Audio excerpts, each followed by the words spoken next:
hydrogen is new technology? Hydrogen is still considered new at this point, even though it's been around for a long time now. What was the guy who showed up here a few months ago?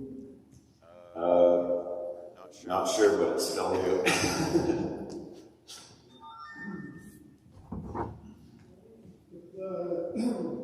The second phase of the solar movement, how much of the grid will those two provide? 18% of the northern grid, so about 1.2 million liters per year. How big is your entire grid? Is it like 20 megawatt? In the north, it's about around 9, and in the south, it's 7.5. So, yeah, maybe 16 or 17 altogether. Well, on the southern part of the islands, it looks like, they're almost all hydro powered. How did that come to be? I never heard about that before. That's from the Moresby Lake Dam. It used to be QC Power that sold to Atlantic Power. I'm not sure when that happened, but they've been powering the southern grid for since the 80s at least. And for almost 40 years? Yeah, that's right. I mean, the technology, the dam itself is needing some upgrades for sure, and that was part of what they proposed for us to enter their partnership, was if we pay for the upgrades, then we get like a quarter share of the entire company of the dam. We're not sure where that's going to go right now, but that conversation is there. Atlantic Power also approached us and told us that they want us to acquire all that infrastructure eventually too. How does that compare? Like our prices that we pay for energy up here, so you know they say it's subsidized, but we still pay a lot. So is it subsidized more here in the north end or the south end? I mean, technically, yeah, because we burn more diesel and the hydroelectricity is much cheaper, right? But we all pay the same rate, and it's all like we don't get to see a lot of those numbers for diesel per community kind of thing, or what people are paying, or what BC Hydro subsidizing that. They keep all that confidential, but just based on the numbers, yeah, we're subsidized more because we burn more diesel energy. How much would it cost for a cable from the mainland? They said 150 million.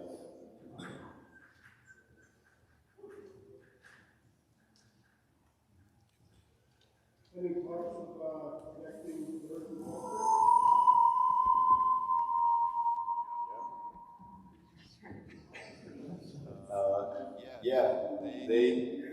Funny enough, they actually said that it was going to be 150 million to connect the two grids too, right?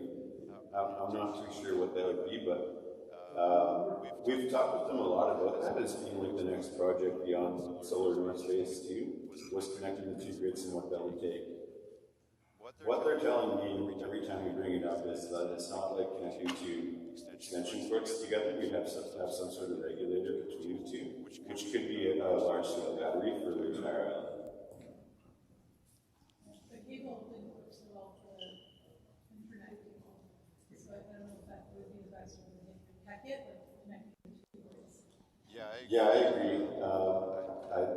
I'm not looking at it to be like the next project or anything like that. It's just what BC Hydro compares to when it comes to cost of implementing these different types of energy, right? So that is going to be like the one that can never get us off of diesel like instantly. So if it's cheaper to do that than to implement like 12 projects, then that's something that they're trying to encourage us to do, but it's not something that we're really looking to pursue.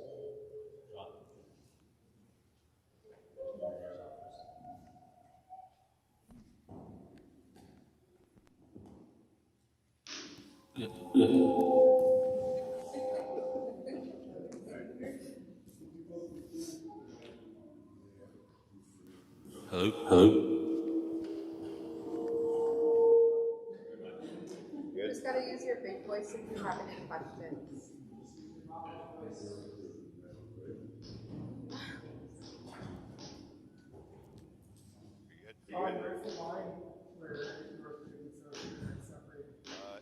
It ends in the north at Port, and it ends in the south at Tula. The ports on the north grid and Tula's in the south. The largest consumer of energy on the North Grid is actually the Port Mill, but it hasn't been in production for a while. And it's only about a 12-kilometer gap between the two of them too, right? So that was part of like what we were looking at there was like putting a battery into well basically, and if you connected it up from there to the north end, what it would take. I'm just sort of convinced that BC Hydro's not really sure how to connect two microgrids, really. That's what the reluctance is so far. But it's been done before, just because it doesn't happen in BC doesn't mean it's impossible. Would you basically just be looking at building like a transfer station somewhere in between Port and Club? Just to try to maintain that, or a battery station? It's all purely concept right now, and there hasn't been a lot of thought into it other than, hey, let's make that our next project, with BC Hydro being quite reluctant to do it. So I'm not really sure what it would take and what it would look like, but I'm assuming it would be a large-scale battery there and implementation of more technologies around that.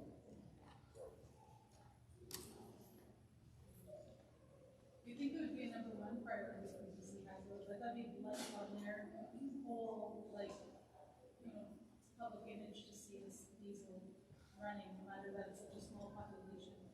Like it's just such a ancient, like, dirty energy that I don't understand why they're not more energy, more manpower, women power. We do gain a lot of attention within the Indigenous Relations Department because all those microgrids in BC are within the Indigenous communities. Leona Humchit would always say that you take a look at the microgrids in BC and you see a map of systemic racism basically because we've been left out of the picture for so long. It's just like a really good point there. Like we burned 53% of the diesel within BC just on Haida Gwaii. Like you've seen that one graphic there. NASA had 24 million kilowatt hours per year. The second one under that was 8 million. So we're burning significantly larger amount on Haida Gwaii, and we have a much larger impact of taking any kind of projects on Haida Gwaii than everywhere else in BC. They're aware of that. They know that we're really like pushing towards all that stuff. But again, it really just comes down to like politics and people's personal sort of like egos or what their passion would be, and it doesn't seem like this is something that BC Hydro really wants to focus on.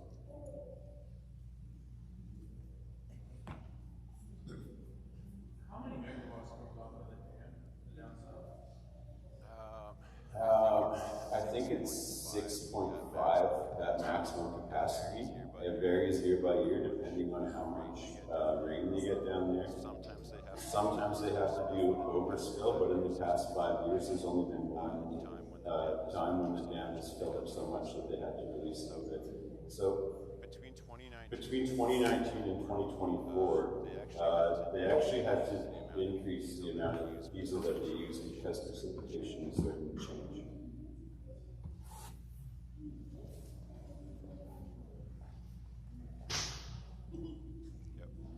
What's your current efficiency off of your slip end? What's your you have 11 acres currently? Yep. How many megawatts are you seeing off of that? Like, in summer versus winter? It's going to be variable. Yeah, in the wintertime, we're only going to be producing like about 12% of what the maximum capacity could be. In the summertime, we're producing more, but it depends on AC to DC ratios and what you're looking at there. The solar plant could be producing up to 2.1 megawatts AC. Right now, the direct current output is 1.9. That sort of discrepancy is up to my ASTRO engineer to figure out how to get up to that proper amount that we should be producing. The infrastructure that we have at the solar farm, the inverters are able to carry like about 600 watts or 600 kilowatts more than what's being produced right now, and so I'm not sure. I'm not going to pretend to know exactly how it all works, but I know that those are the numbers, and that's what we're sort of going for.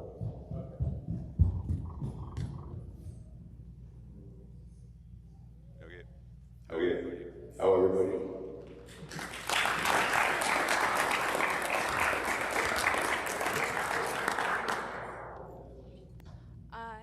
I just want to check in and see how everyone's feeling. Does anyone feel like they want a little stretch break? Gauging it, yeah. Maybe we'll do a quick like 1 minute stretch break, and then if that's okay, we'll move forward.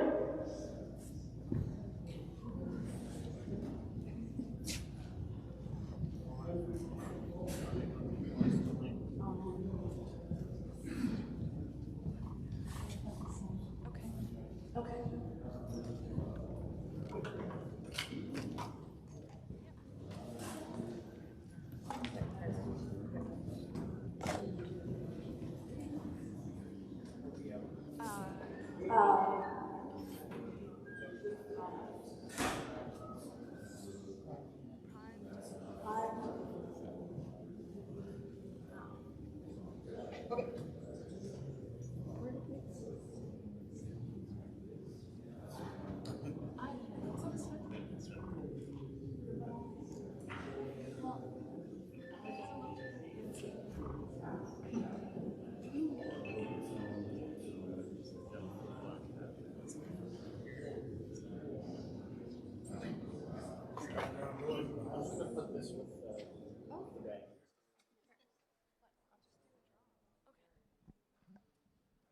Since Kuyata was so generous enough to give everyone a stretch break, we will remind everyone to make sure that you have your tickets up here if you've signed in.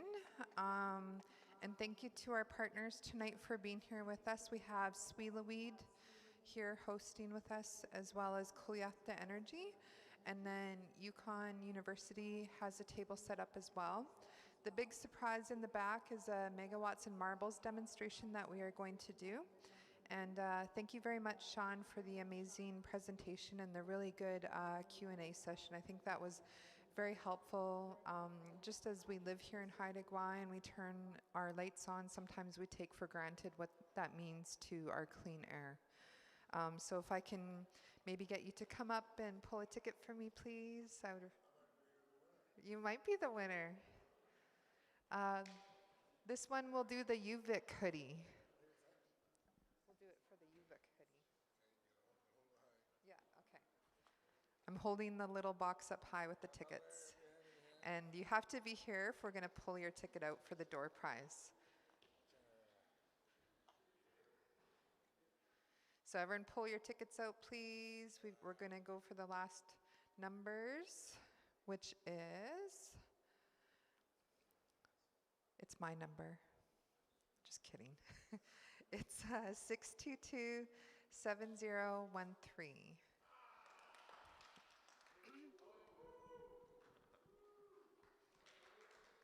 And you get this amazing UVic hoodie. So you can match with me. I have one of these. They're really warm and comfortable to wear. So Hawa. Oh, let me see your ticket out. I'm double checking his ticket first, sorry, before he just walks away with it. Yeah, he's right. That's the right number. Thank you.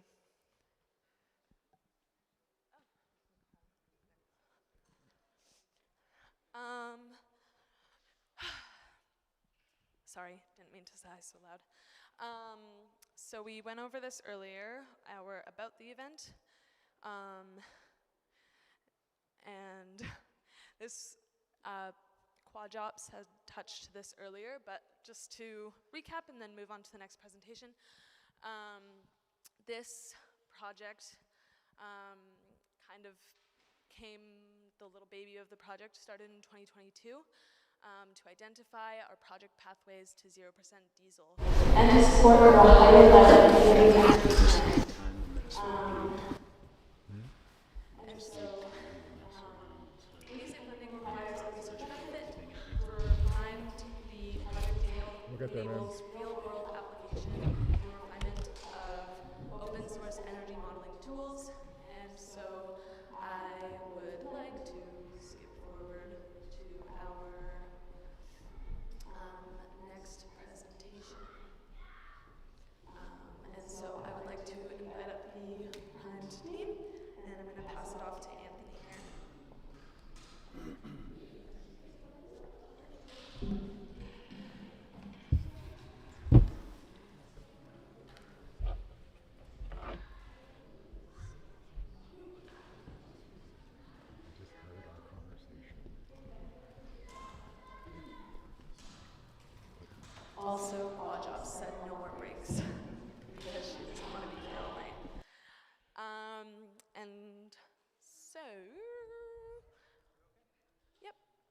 looks good. Great, thank you. Yeah, that'd be great if you could do the slides for me. Just the up and down arrow should do it just fine. Anyway, so thank you, Kuyata. Thank you, everyone. It's a privilege to be here today, so thank you for having me.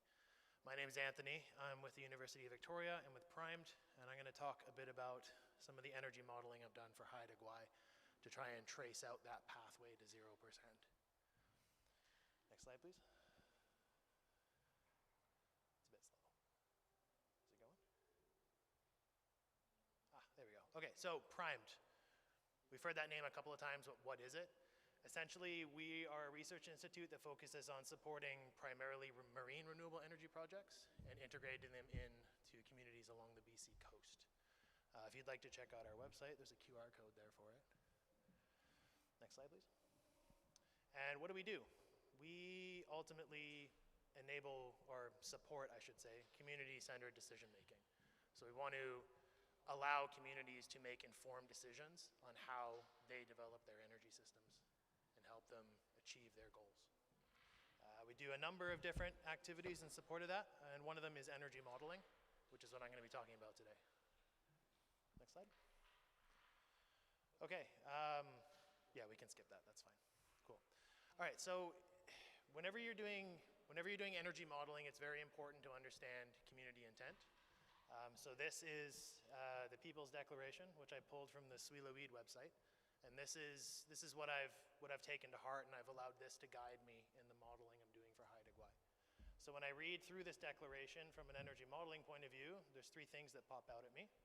The first is eliminating diesel use for electricity generation, that 100% displacement goal that's been mentioned a few times. That's a key part of this document. But there's two other things that I wanted to keep in mind in my modeling. The second is investing in local sources of clean energy. So that speaks to an energy sovereignty piece for the nation. And the third is environmental stewardship is a core principle driving this entire effort. So that's what I took to heart, and I kept that in mind when I was doing this energy modeling. Next slide, please. So how do we actually do energy modeling? What does it mean to do energy modeling? Next slide. So the best way to describe this is to do a little thought exercise with me.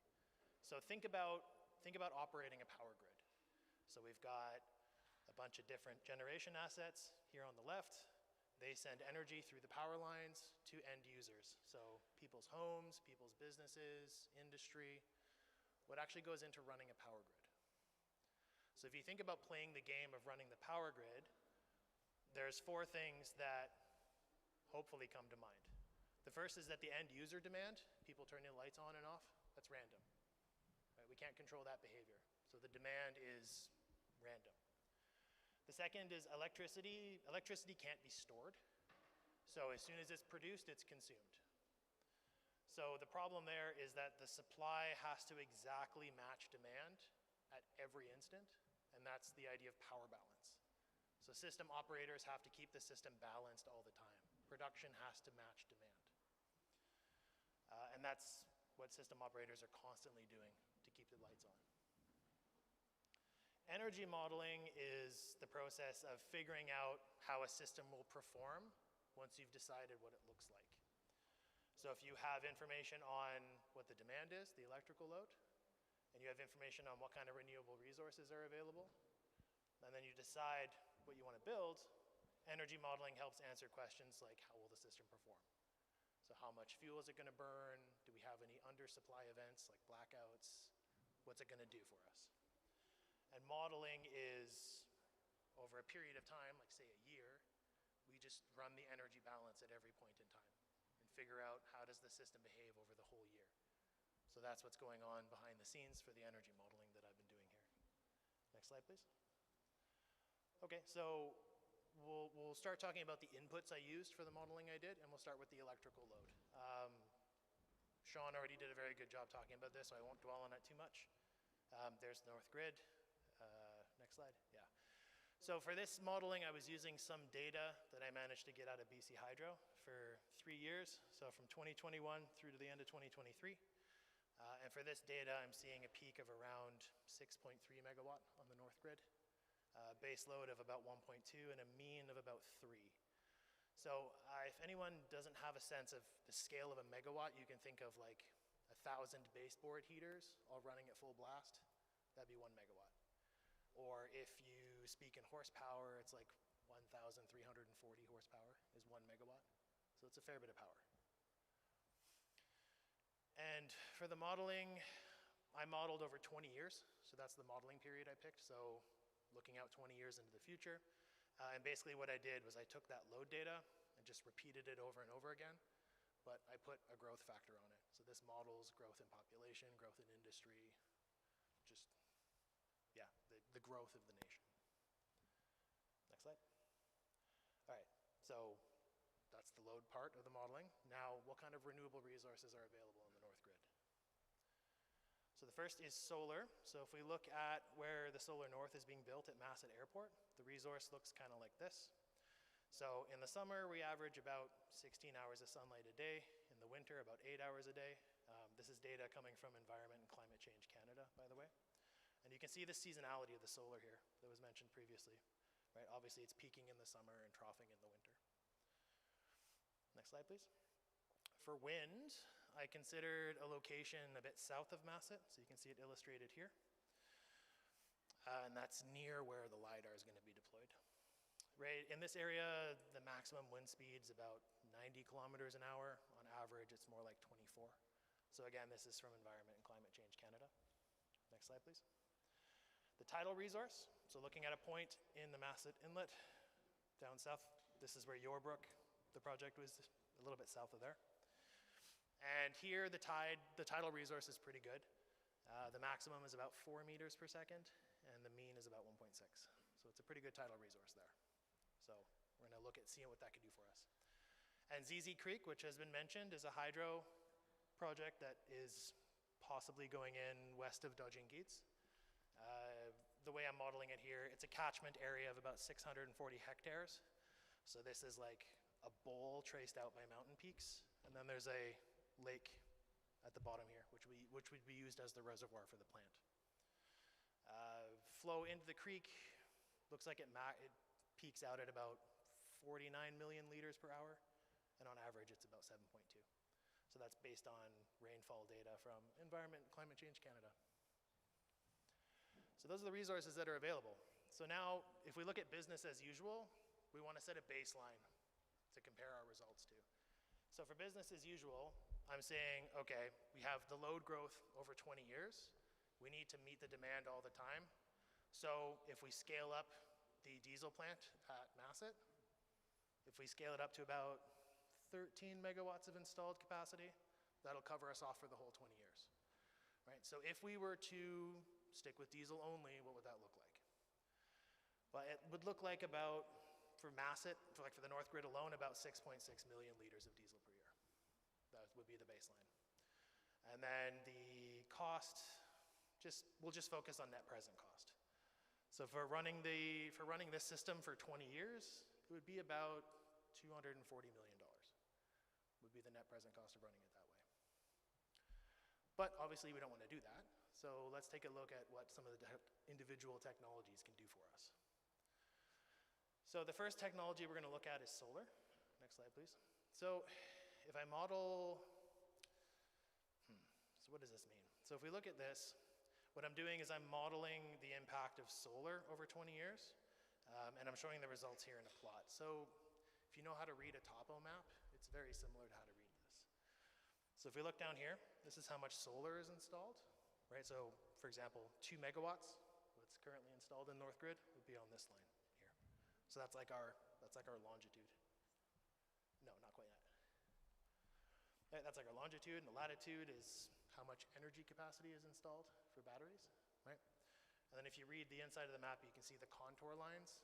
That's like how much fuel is being burned, right? So as we go to the right and up, the amount of fuel is going down, okay? So if we install more solar and more battery, we can see the amount of fuel consumed is dropping down and down and down, okay? So in principle, we could displace 100% diesel just with solar if we were to simply build enough solar and storage. But we would have to go so far up and to the right that the system would be enormous. and that would start to get very, very expensive. So another thing I wanted to include in the modeling was cost. Where can we build such that we're not overrunning the baseline cost? It's not costing us more than what's currently being paid. So if I add that to these results, I get what looks like this. So we want to stay in here for building our system. So if we want to displace as much diesel as we can without it costing more than our baseline, it's looking like over here would be a good place to be. So that's a scale of about 7 megawatts of solar, which is still quite a bit.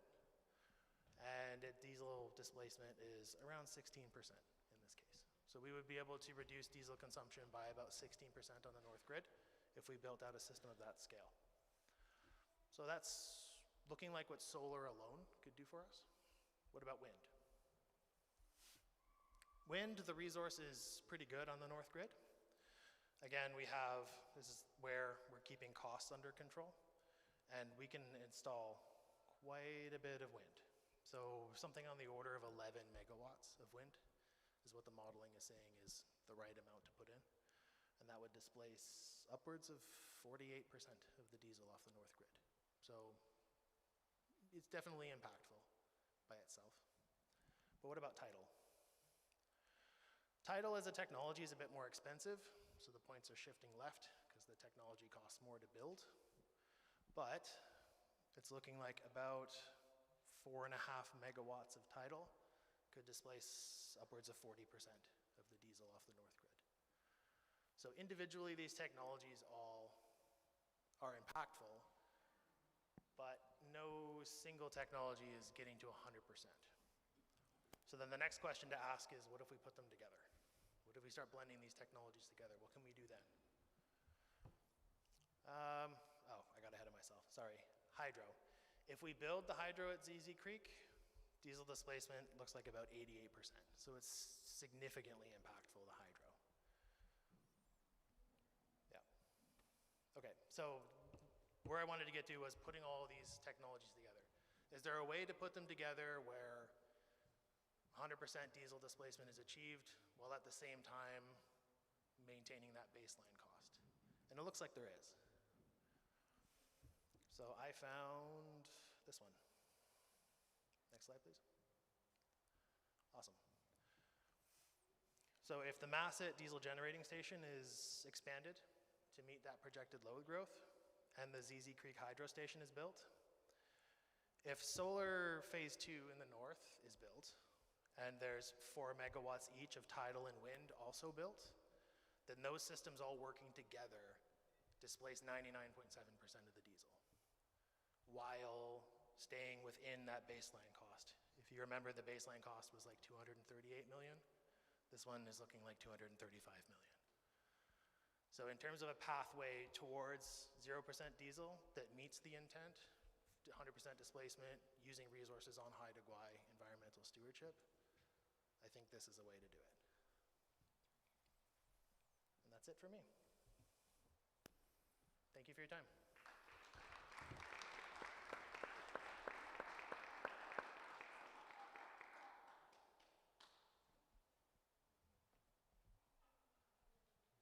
Okay.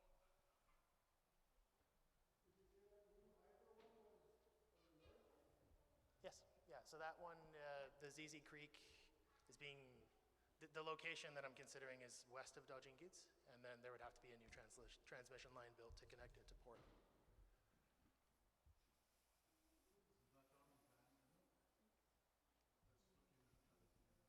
It is, yeah.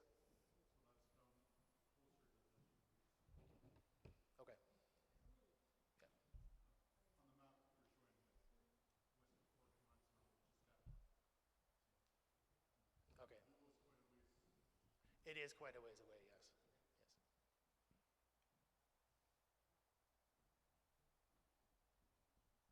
Okay, well, thank you.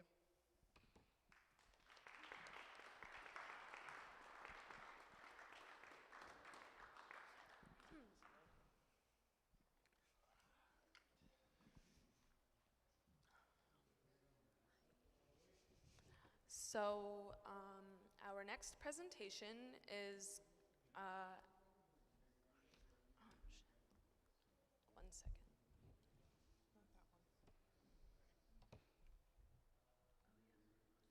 our community voice methods project through Primed. And so I will be passing this over to Emily Wordley. Yeah. Oh, right. 1 second.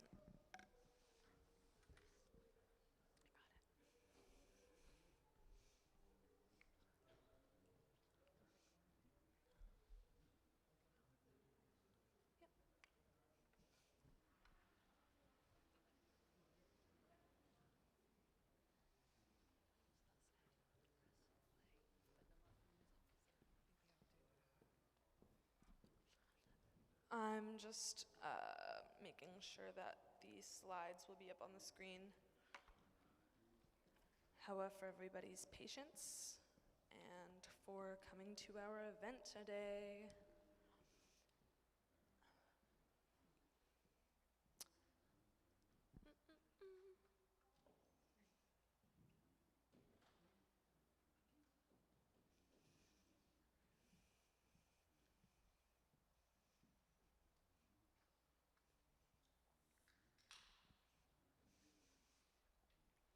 Here's Emily. Hi everyone, so I'm just waiting for the presentation to load, great. First of all, thank you so much for the opportunity to speak today. Everyone's been so welcoming, so yeah, thank you so much. So my name is Emily and I'm also from Primed, but very different to Anthony. I'm focusing on the social dimension surrounding energy transitions and trying to advocate for the importance of this type of work, the equivalent balance of environmental impacts, economic impacts. And so central questions that kind of frame my research broadly are what barriers prevent meaningful engagement and true empowerment?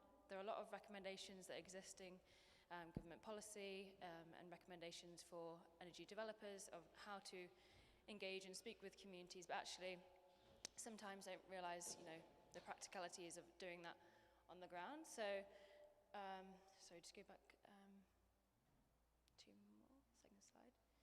Yes, my previous experiences working with island communities in the UK on marine renewable energy projects and exploring kind of how their previous experiences engagement has impacted future projects and how they've been involved moving forward. So my work with Primed is centered around these 2 areas here, so community engagement and social science. And the next question. Why am I here today? So, very grateful to be working alongside Quadrops and Kuyada surrounding the engagement of the Haida Gwaii Community Energy Plan. And so there's existing events happening like this today, but the method that I'm using is an additional approach to complement those. So, next slide. So today, as you can see, we're at an engagement event today. There's also going to be one in the south, and Kuyada is going to be developing some educational videos about different energy options. And there's going to be 2 questionnaires as well, food sovereignty and on energy sovereignty as well. And so the focus areas that I'm working with Primed here are the filmed interviews and the workshops. So the technical research term for this approach is community voice method, but it basically is filmed interviews with community members rather than us reporting on how people feel about energy options. It's actually from community voices themselves. And so the interviews are filmed, and depending on the key themes that are raised with the interviews with community members, that is used to create a film, and individuals can be involved as little or as much as they would like in that process, from being trained in video editing to just having a look at their input in the whole final version of the video to see if they feel that their voice is accurately represented. So everyone who takes part will have the opportunity to, see if they agree and are happy for the video to be shared more broadly.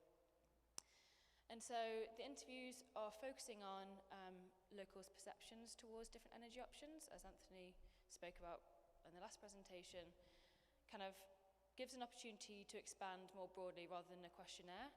You expand on kind of what topics you feel are relevant to the particular energy options. And the second thing is also looking at your experiences of engagement previously. What have you think has worked best and well for the community, and how do you think it could be improved moving forward?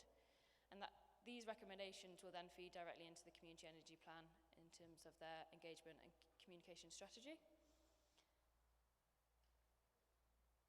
And so the outputs of these interviews, one will be, oh, you can play the video actually. Just some footage to go on in the background. One will be the video, so all of the interviews and perspectives, local knowledge and values, talking about your thoughts on different energy options. So the video will be one output. Additional output will be written outputs as well.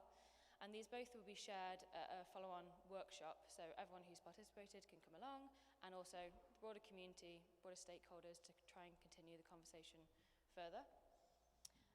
So kind of the value of this approach is also that the asset of a film can also be used in different settings. So all of the outputs are going to be co-owned by the CHN, so it does depend on what they would like to do with it, but we've spoken about using it for funding applications to highlight the importance of community engagement and opportunities for energy development in Haida Gwaii.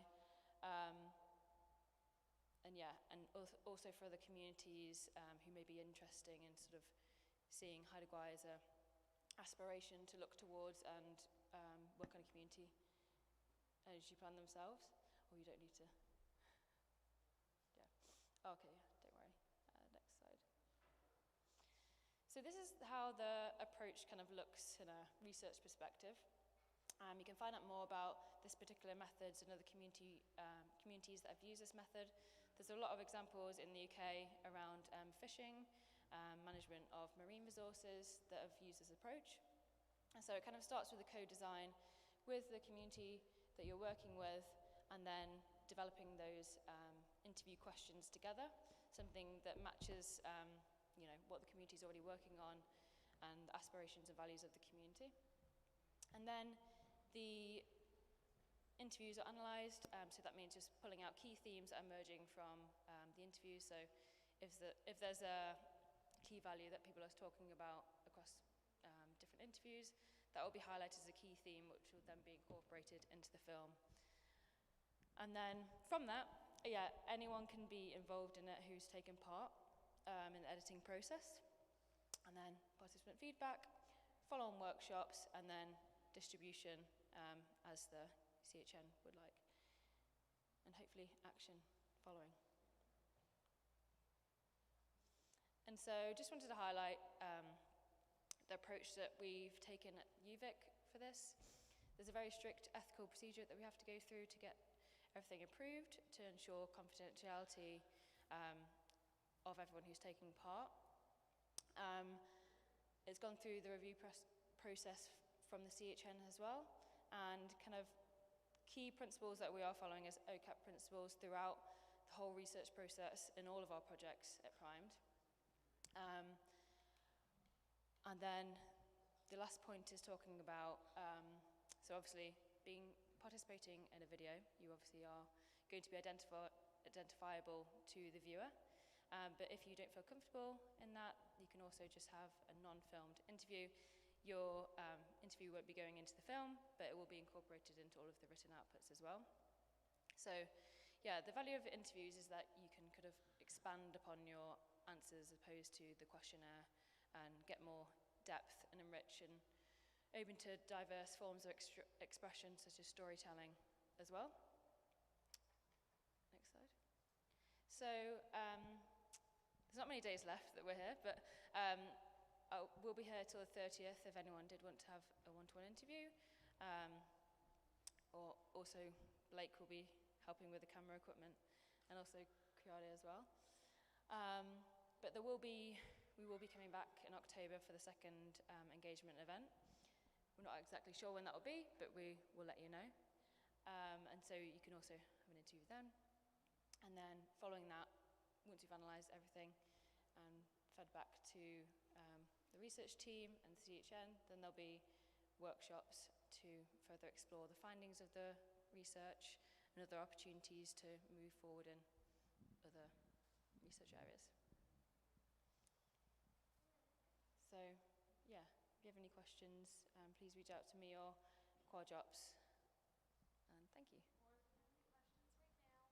Oh.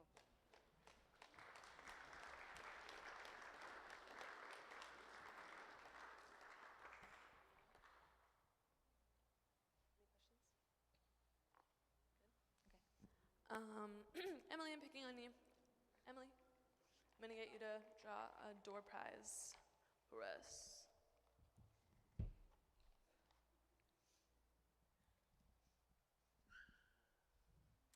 Okay, nothing's written on it. I guess we're doing numbers. 6227019.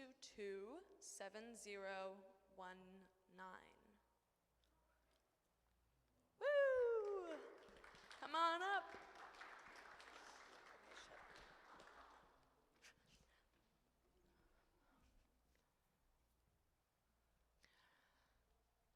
Congratulations.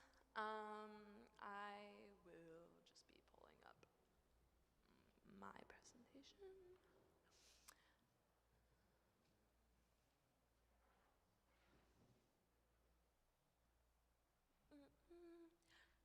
Whoa. And so next I'll be calling up Northern Energy Innovations. And I just wanted to also put a little, I guess say a little bit. Everything that we are trying to do right now will all be owned by the different municipalities involved. And ultimately, we are working for all of the residents of Haida Gwaii, and also all of our Haida citizens. And so it's been a bit of a slow process to get to where we are right now. And obviously, there's a lot of people involved. And I also just wanted to say we are just moving, meeting everybody where they're at and moving with them in their pace.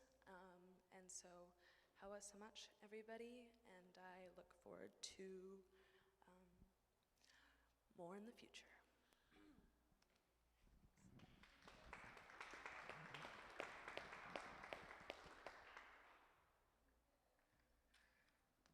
Good, sit up. Oh, that's loud. Sorry. Hi, everyone. I'm Michael. I'm with Northern Energy Innovation at UConn University. We have a bunch of our team here. We were here this past week. We'll be explaining what we've done here. I'm going to be presenting alongside my colleagues, Andrew and Simon, and I'll let them introduce themselves.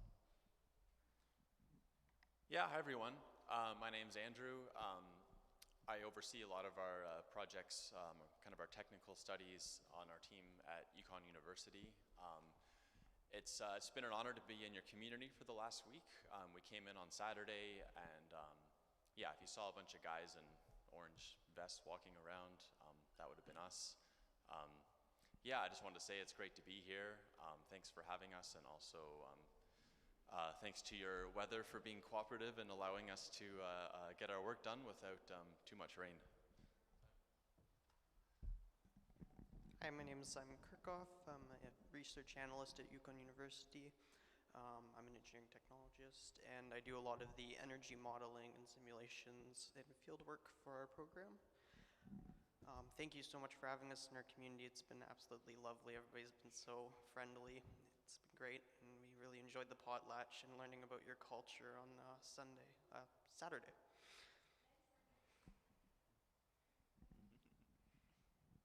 Yeah, thank you, everyone. And yeah, just echoing my team, thank you for the opportunity to speak with you. So first thing, what I'll do is I'll talk about who we are. So Northern Energy Innovation is a research program out of UConn University based in Whitehorse. So you're probably wondering what we're doing here. We're here through a partnership with University of Victoria, University of British Columbia, Royal Roads University, and L'Université de Québec à Trois-Rivières, working on accelerating community energy transformation.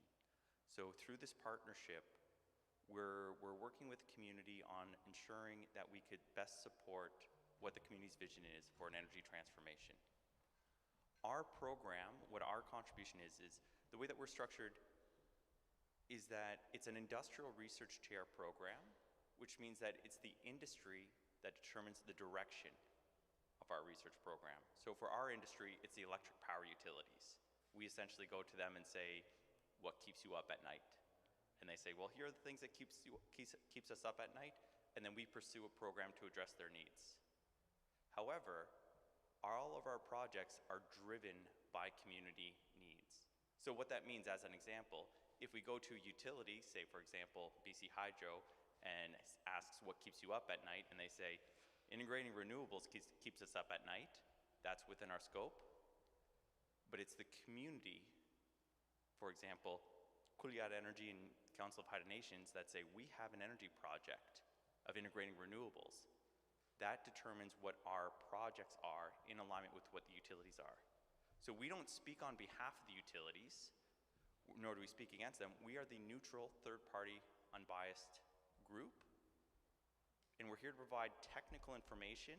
Our team is comprised of many engineers and technical people to make sure that we do rigorous results so that you can make informed decisions on your projects. So we don't speak on behalf of the utility, but our job is to understand the utility. So when there are questions around why is there a 15% cap limit, our job is to understand that. If there are questions on why does BC Hydro have concerns or considerations of connecting the north grid and the south grid, it's our job to understand that. So we're not here to justify their stance, but our job is to understand that, so that way, as we move forward on different projects, the conversations could go from a no to a no, but here's why, to a let's address the here's why so we could advance the projects that in a way that the utility can be amenable to accepting.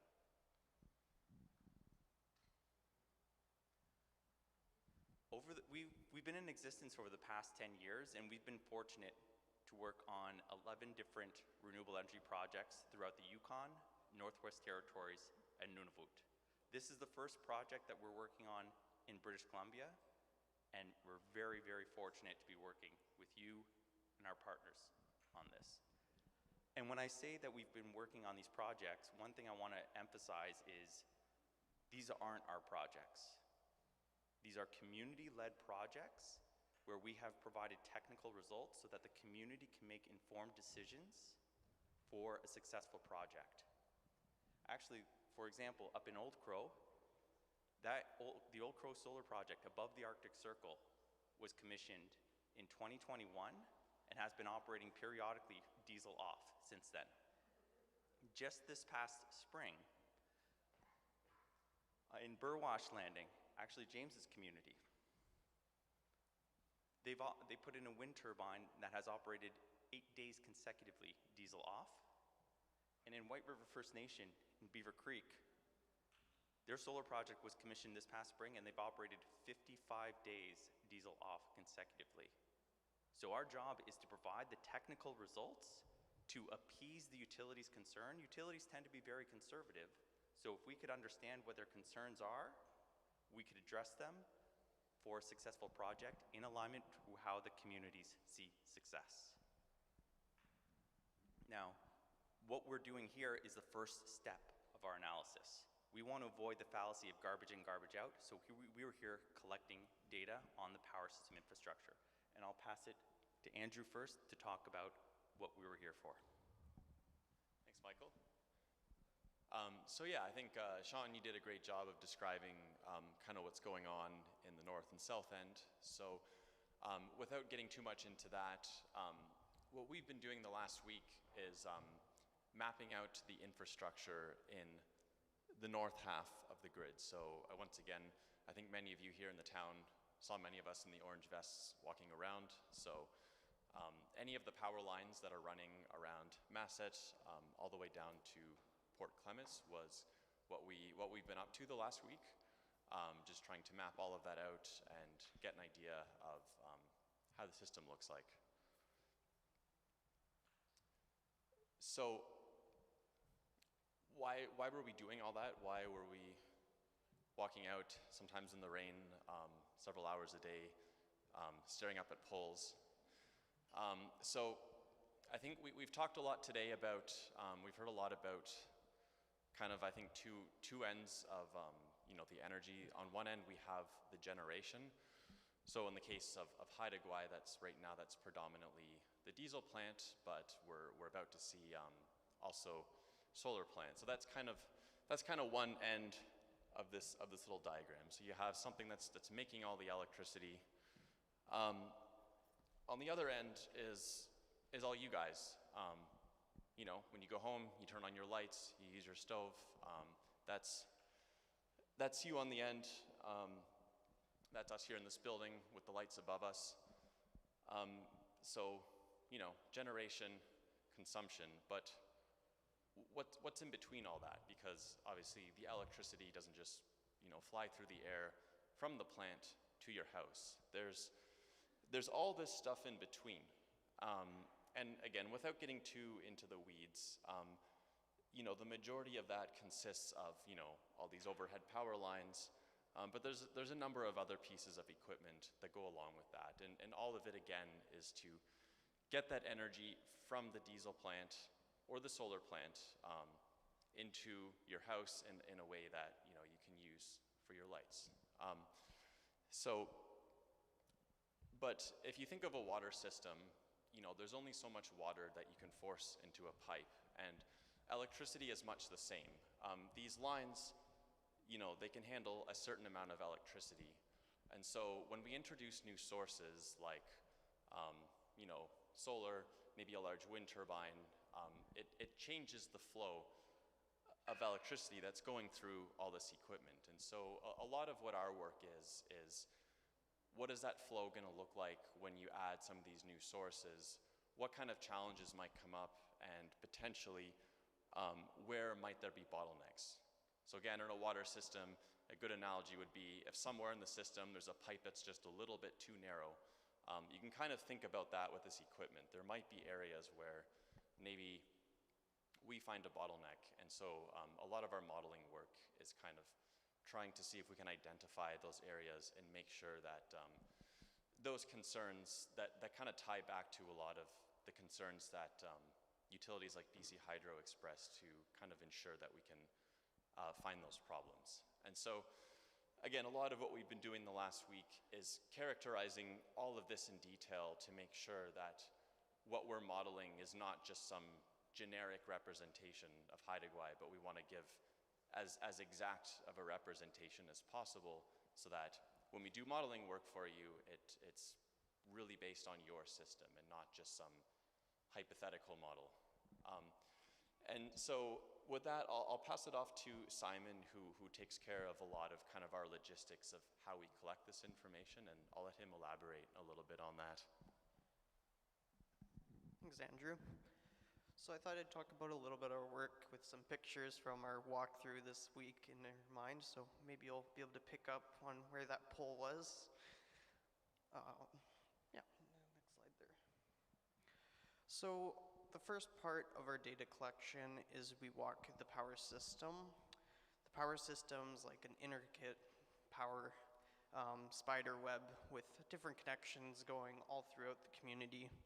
And so for us to make sure that we know where we're going and where that power is going, we follow from the generation. So this is the diesel plant, and we make our way slowly out that spider web down every feeder.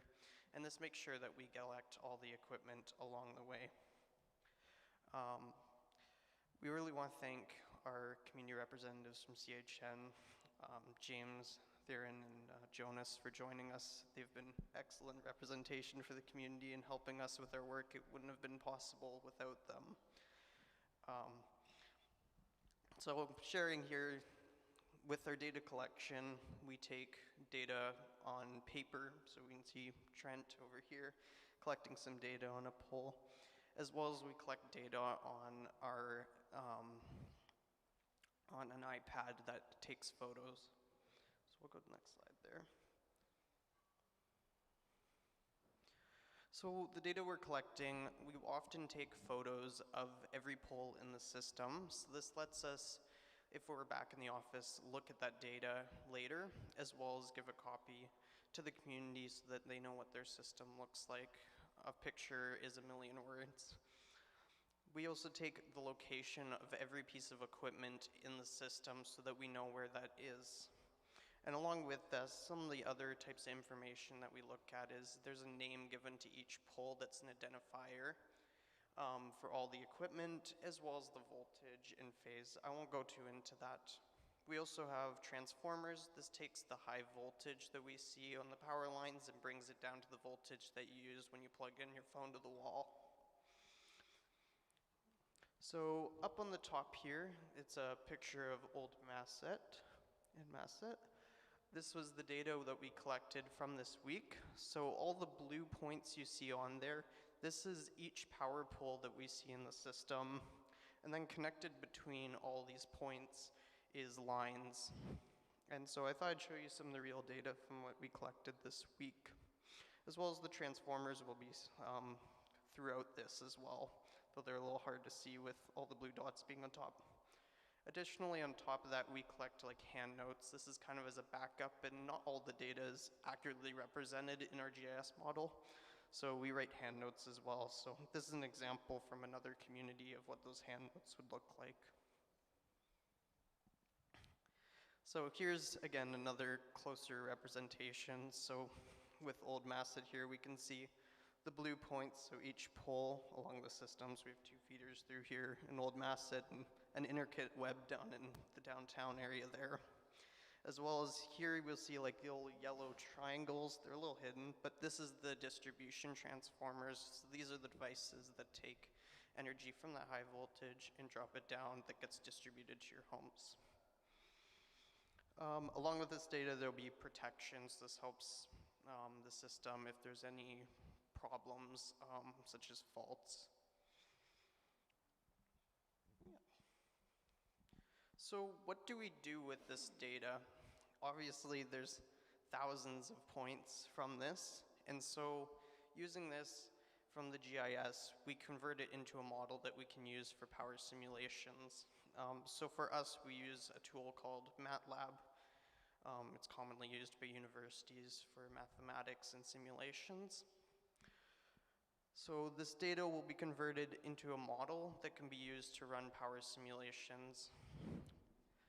Power simulations are basically a way for us to look at the system and check different parameters in the system and how the system will operate in a theoretical manner, as close to the actual system as it is. With this, we'll be able to test different types of renewable energy and generation. So as the community comes up with ideas of energy that they'd like to look at, we'll be able to run simulations on that data and be able to see what that outcome would look like.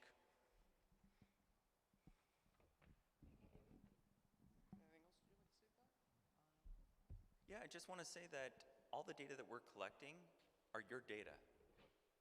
Essentially, we are accountable to you. You are our boss.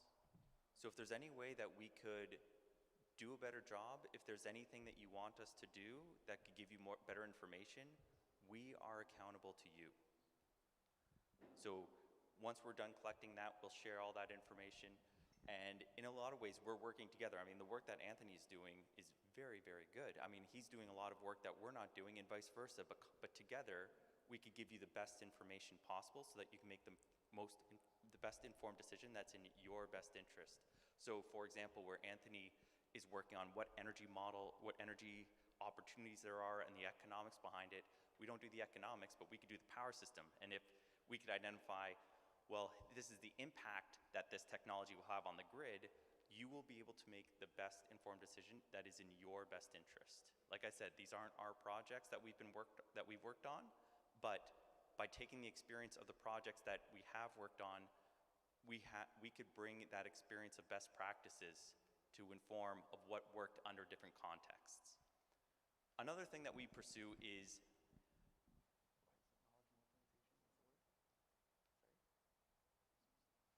so we do some community energy systems course, which is knowledge sharing. And this is a way of us of thinking schooling a little bit differently. Rather than saying, hey, good news, you could come to an urban center to do a predefined course on energy, we want to meet you where you are. Identify what do you want to learn about. Structured around who's the audience. Is it school kids? Is it the public in general? What do you want the outcomes to do? Do you want to give people inspiration to go into energy as a career field? Or do you want to train people for operation and maintenance of the solar plant? The best thing is there is no wrong answers. It's a really customized course that we could work with you. We're working with 8 different communities throughout the territories, and if this is of interest, we'd be happy to work with you on this and maybe answer some questions that the community has about what we were talking about before. Why is there this 15% limit on solar on the roof? Or what are the considerations of connecting the north and the south grid? Or how do different technologies work? We're happy to work with you guys on that. And one last thing with regards to knowledge sharing is we do have a blog. So if you want to read up on our blog, it's at remoteenergy.ca, and we also have an online asynchronous micro-credential on energy literacy. So, I mean, if you're online and you're on TikTok and you're bored and you're like, oh, I really want to learn something, I'm sure we're all like that, right? You could scan this QR code and you could take this online course. It's just a whole bunch of videos to talk about how energy systems work and specifically how remote power systems work. So we'll share these slides afterwards. I just wanted to end off by thanking everyone and just recognizing that one of the lessons that I've learned throughout working on many different renewable energy projects is thinking about 3 different questions. What, why, what, how, and why.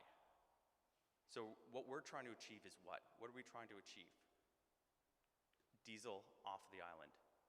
We're doing renewable energy projects. But don't forget that there can be success in how it's done. So as an example, if there's a solar project, but it's not owned by the Haida Nation, is that actually success? Or if there's opportunity to build capacity by training locals into that and having that knowledge retention within the nation, you could have success in the how. And lastly, never forget about your why and what you're trying to achieve. Why could be anything from energy security. It could mean prosperity for future generations. It could mean local economic growth. But the best part is that you are the ones who get to determine your why. So while we're all working on the what, strategizing on the how, you get to determine the why. Thank you.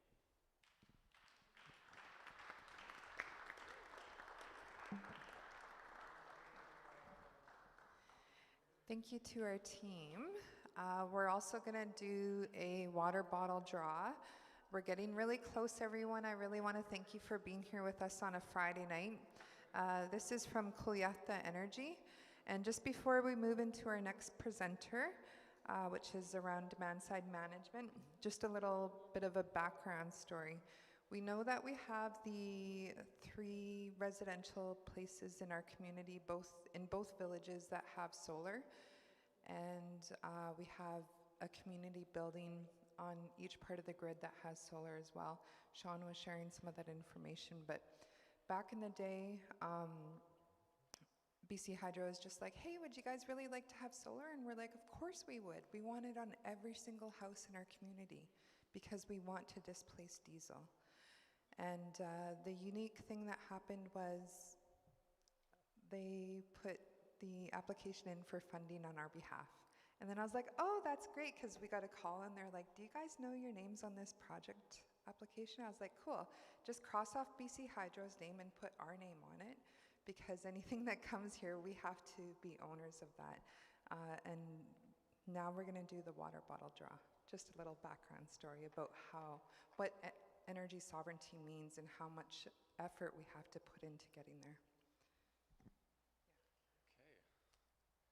So the number for this draw is 6227012.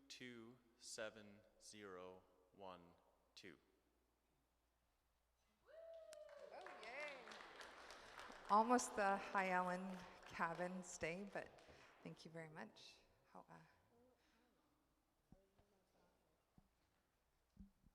Thank you. All good. Good evening, everyone. Hope everyone's still awake here. I know it's getting late on Friday evening. I'll be speaking about demand-side management projects that have been taking place on Haida Gwaii. My name is Quan Jen Fu, and my company is Coast Build Consulting. We're a very small company. It's my partner here on the side, David Croft, and we've been working with the Haida Nation, both in Skidegate and Masset, for the last few years, doing demand-side management, which I'll talk about. So project partners. So we've been working here for the last few years and working with Tilyata Energy on the micro-solar project, with Old Masset and Skidegate on energy assessments, and now doing energy upgrades. And a lot of these projects are funded by the Government of Canada and the New Relationship Trust here in BC. And our company is Coast Build Consulting. So Sean touched on this earlier, so I won't talk too much about it, but we had the pleasure to manage the micro-solar pilot project for Tilyata, and solar went on 4 buildings in Old Masset and 4 buildings in Skidegate, and those were rooftop solar projects with integrated energy storage and EV charging. On the Haida Heritage Center, it was actually a replacement of the older system there. And I just have some statistics here. So all 8 buildings had 178 kilowatts installed, which would produce around 142,560 kilowatt hours per year, which with the current grid is expected to offset around 68 tons of greenhouse gases per year, with an annual savings of $17,414. So, yeah, pretty nice project. And the other work that we have been specializing in here on the island, both Dave and I are energy assessors, so we focus on building energy efficiency and conservation. And so in 2023, we started doing energy assessments on 6 community buildings, and we started assessing homes in both Skidegate and Old Masset. And we worked with representatives in each communities to set up home visits, appointments, and we went from house to house and looked at different energy efficiency opportunities, such as insulation in attics, crawl space, basements. We looked at all the windows and doors in the building envelopes. And then we took away all that data and did energy modeling, and then provided energy efficiency reports back to the communities. And from that data, we worked with the community to identify the best upgrades for the homes that we could do across the board. And we identified 10 homes in each communities to provide upgrades. Just go back one. Yeah, this one here. And so we identified that windows and insulation in attics and crawl space were a priority. And also, we also identified that there are still homes off reserve that we're still running on oil furnaces particularly, but also electric furnaces that would be nice to upgrade to heat pumps. Next slide. So we spent the better part of the winter doing procurement of windows and insulations from suppliers, and this spring we had the windows manufactured and delivered early this summer, and those deliveries came into both Skidegate and Masset, and we came up in July, or first in March, and did a workshop training session with the local contractors who would be providing the installation services. And then when the windows arrived in Skidegate, we came up and worked on the first house with the contractor, and triple pane windows are super heavy, so that was the first thing that was a bit of a challenge, both for shipping and also for installation. And in the first house, the first window that was removed, we found a lot of rot on the house, and so that obviously needed to be addressed. And so we worked with the contractor and Skidegate Housing Coordinator to find a solution for that, and also to propose an ongoing solution that that we could use as we find more of these issues in houses, so that the contractor wouldn't have to. They had a process to follow when they found these issues in the houses. Yeah. So the windows started in Skidegate in the summer, and next week they'll start in Old Massett here. So we'll be working with the contractors on Mondays to do the first house. And insulation has started here, and then we'll start in Skidegate this fall. So, yeah, I'll see the next slide. The other project that we're currently involved in is a repair and refurbishment of the HVAC system at the Haida Heritage Center. And that's involving testing and repairing the geo-exchange system, and also adding HVAC system to the office link corridor. So I think many people on the island know that that heating system has been running on the backup system for many years, and so it's been very costly for the community to run that. So we finally got some funding to look at repair of the geo-exchange system.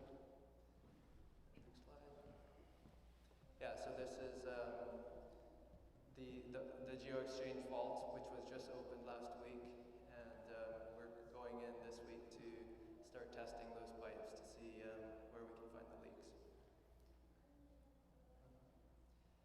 So all the projects that we've been involved in has been really focused on capacity building in the community, providing training, mentorship, and employment across all the projects. So from the energy assessments we have completed, we were able to employ 2 people in each community to mirror us, and one is going on to get their energy advisor license. The solar project provided employment and training for 6 people on the island. And then with the window installations, all the installations are being completed by local contractors here who we've been working with just to provide a best practices framework for all the installations. Yeah, so that's it. Alan, thank you.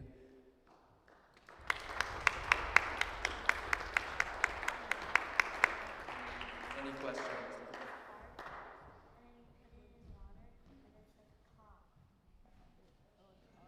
Awesome, thank you so much.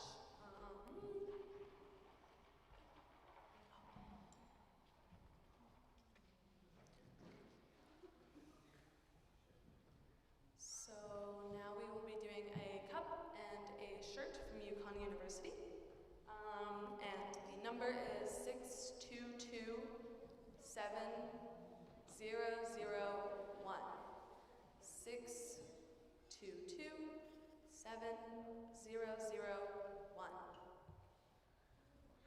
Going once. Going twice. Everybody check their tickets. Okay. Redraw.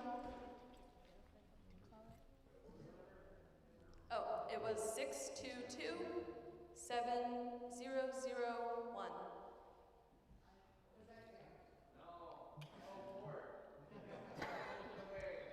Okay, so our redraw is 6227001.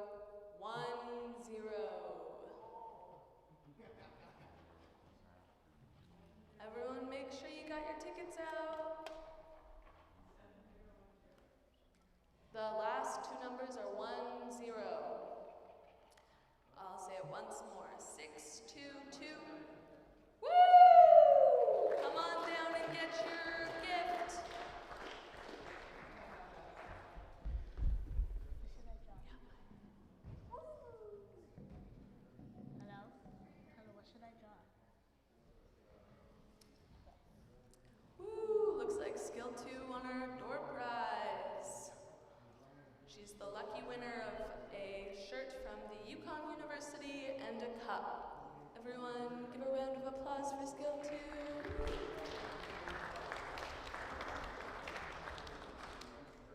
And so I'm just gonna do a little kind of recap. It's not the first page, so ignore that. But this project is focused on incorporating the voices of residents of Haida Gwaii and Haida citizens into our island's energy plan. And so there have been energy plans made in the past, but our hope and focus is to have this be an island-wide one, where we are uplifting the voices of those who represent Haida Gwaii, and allowing all of us to make informed decisions for the future of our island. We deserve healthy living, affordable energy, food security, clean jobs, and economic opportunities that are sustainable. All the information shared today, sustainable development means that we are not taking away from the future generations to provide for ourselves today. And so earlier when we touched on our core principles, or our core pillars and guiding principles, I think that this sentence is a really good reminder for all of us to think about our youth that will be taking our places in the future. And so all of the presentations that happened today and all the information that is shared will be made readily accessible for all residents of Haida Gwaii and Haida citizens through our partnerships. I'll be working on making a nice, comprehensive, pretty-looking communications materials. It'll likely be like a pamphlet or similar to what we have in the back. And I also just wanted to give our hawas. Thank you for, if you haven't had a chance yet, there are tables at the back with, I think you guys put your stuff away. That's okay. If you haven't checked it out yet, Sweelweed, Tuliatha, and NEI have tables set up with a bunch of swag. That's free. And I wanted to say hawa for the food that we had catered today from OMBC, and a big hawa to those who supported with the live streaming, Balance Media, and I really wanted to give a big hawa to our energy champions on the island who have really paved the way for this work, Tuliatha and Sweetweed. And yeah, I think those are all my hawas for today. I also, our last component of the event, I don't have a slide for it, is these tables at the back.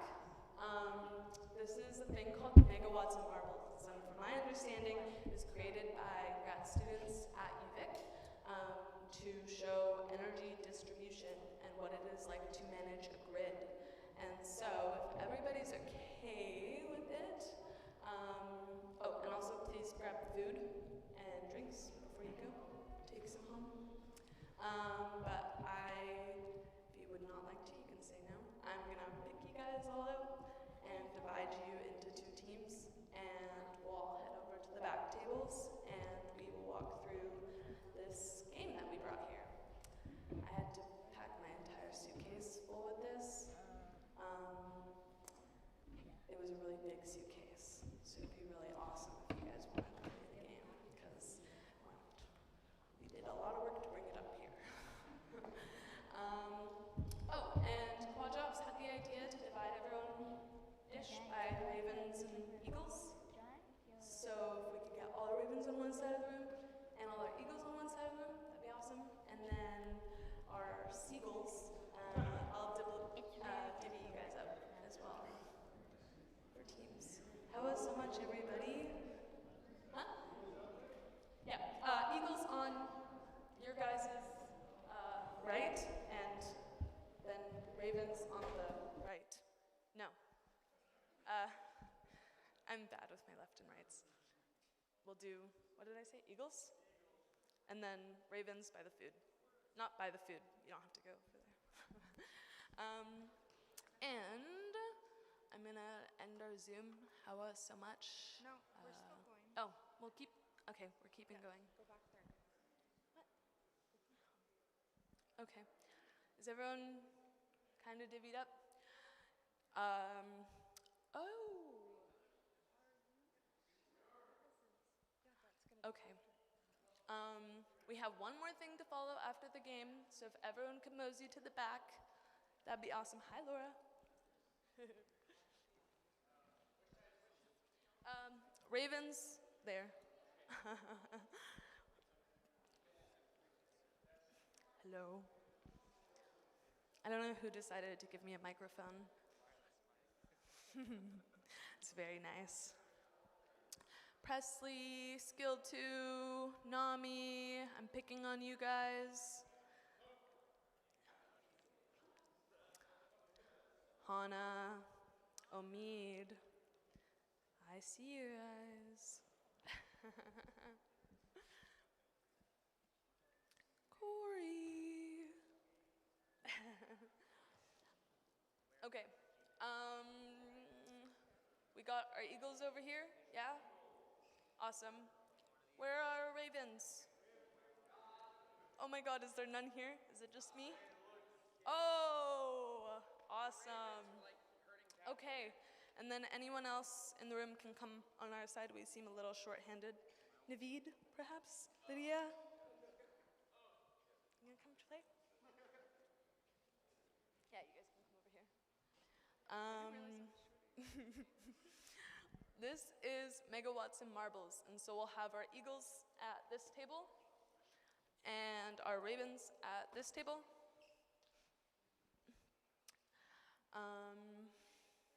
And if two,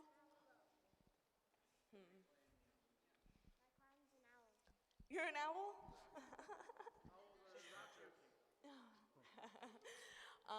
Okay.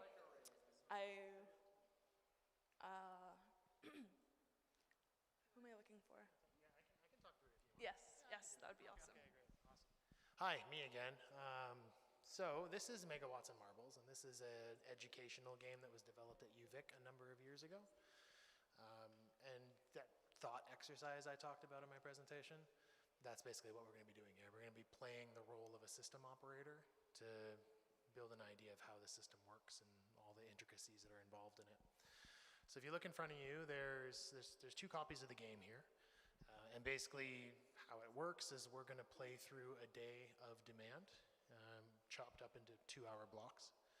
And in each step of the game, we have to decide how to dispatch our different generation assets in order to meet the demand for that time. So we're going to be stacking marbles in the hoppers here, and we're going to be pulling these pins, and the marbles are going to run down the transmission line through the city and into the collector on the bottom. And at the end of the game, we'll get to see a sort of a representation of where all the energy came from for that day. There's a couple of different assets on the board here. So the first one here is the one we're trying to get rid of. So this is our diesel generating station. And for our playthrough today, we're going to assume that this always has enough capacity to meet the load. So there should never be an instance of meeting load. The goal is to use this guy as little as possible. Ideally, not at all. But we'll see when we play through the day. Another one you'll see is on this table, we have hydro. So we've got a hydro dam. So we're able to stock that with marbles, and there's a couple of rules around how to play the hydro dam, but I'll get to tech specific rules after I've introduced them all. We also have a solar plant, so there should be a solar plant on both copies of the game. And we have wind turbines. So each copy should have wind turbines available. There's also this card here. There's no model to go with it, but this card represents energy storage and demand response. So the energy storage piece allows you to save extra marbles if you've produced too much and use it later. And the demand response piece allows you to defer parts of the load to later. Right? I don't want to pay for this load right now. I'm going to not run my industrial process now. I'll run it overnight when there's less load, for example. So demand response. And on that table, we have tidal. So we're using the hydro plant as a proxy for tidal. So in this copy of the game, we have hydro. In this copy of the game, we have tidal power. So for playing the game, I put together a little helper program to help localize it to Masset, to the North Grid. So if I pull that up, I can show you guys what the load looks like. Because you'll need that information to help build your system, because that's one of the first choices you'll make is how much of each of these renewables do I want to invest in building. Essentially, if we could get about 2 people at each of the little boxes of marbles along each side of the table with the teams that we divvied up, and we can do a rotating thing if there's more people that would also like to do the marbles, or it can be a rotation basis. But we'll be simulating a day on Haida Gwaii. And so I think he did a really good job at explaining it.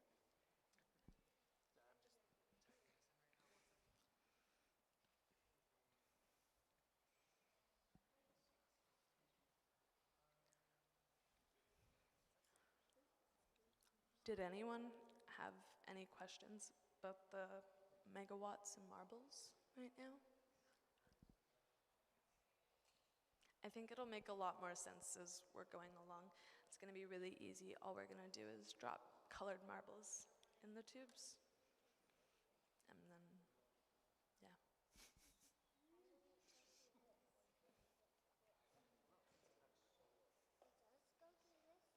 It'll go through this tubing.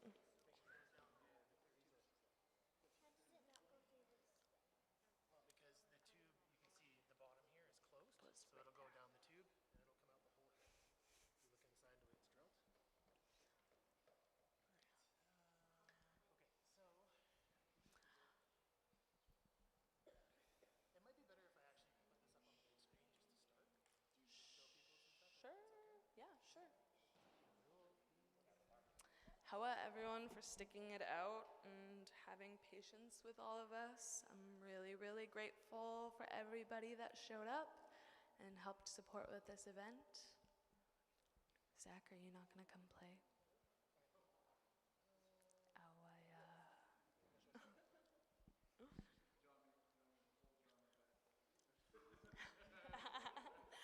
mean, either that or people have to come look at my computer to see what's Could going on. we- So it might be better to go on the big board. Or what do you want to do? Up to you. Okay. If it's on the TV, it's a bit far away. Yeah, we would have to all migrate over there. Okay, well. Maybe we don't have, could we like describe it rather than? Yeah, I can describe it. So, what do we got here? So the first choice we need to make is how we're going to build our system. So if you look on the board, you'll see in front of you here, there should be 12 tokens. They got little 3s written on them. You see them there? So the first thing we have to decide is how we're going to build our system, because we're going to be playing some day of the year, but you don't know which day yet. So right now we're going to build our system first, and then I'm going to tell you what day of the year you're playing as.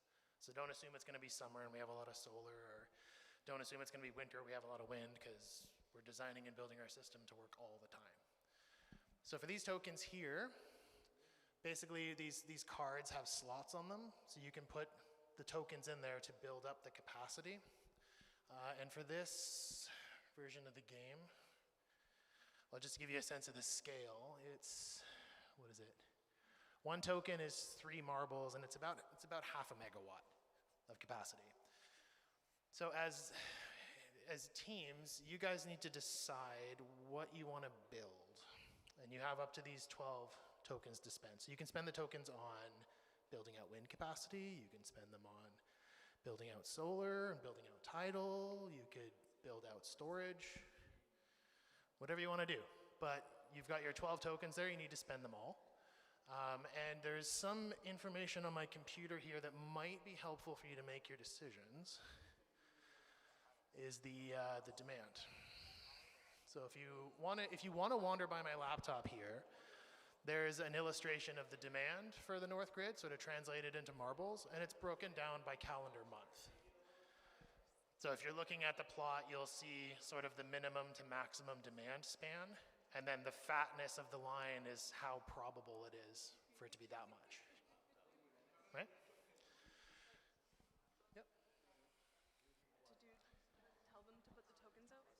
Yeah. If you're ready to start making your design choices, you can make them now.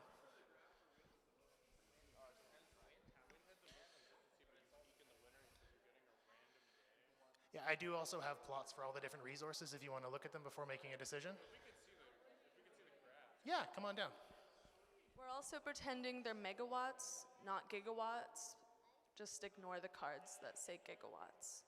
So another question was asked was, what do the different resources look like? And this is a really important thing to think about because the load may be winter dominated. There's more load in the winter than the summer. But if I'm looking at solar, the resource is completely the opposite. It's mostly in the summer, not as much in the winter. So the thing with integrating renewables is if you can get the production to match up in time with your load as much as possible, that really helps integrate that energy into the system. Otherwise, you may have instances where the wind's blowing really hard and your wind turbine's working really hard, so there's no demand to take. If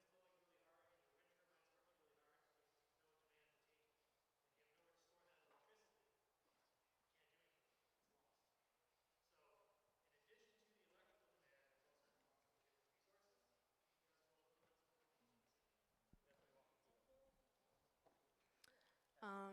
If not, each team can take their little tokens and put them on the colored pieces of paper.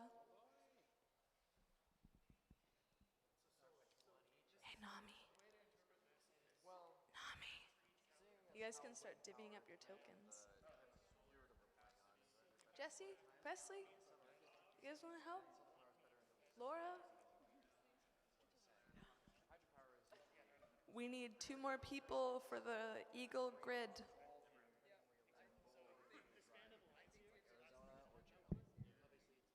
So, playing by these rules, I think hydropower is probably one of the safer options. But if we're playing in the summer, we should build up our solar power. If we're playing in the winter, we should build up our wind power.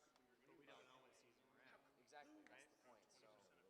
And so then also think about Haida Gwaii. Yeah, Haida Gwaii is usually pretty windy. Either that or it's a dead comedy. And we have a pretty good mix so far, as we've discovered, of rain and shine. It's kind of like Juneau in that way. There's not a whole lot of sunshine, just a lot of wind. Same with the Taku and the Stikine winds. Any objections to 3 and 6? That sounds great. There's no card.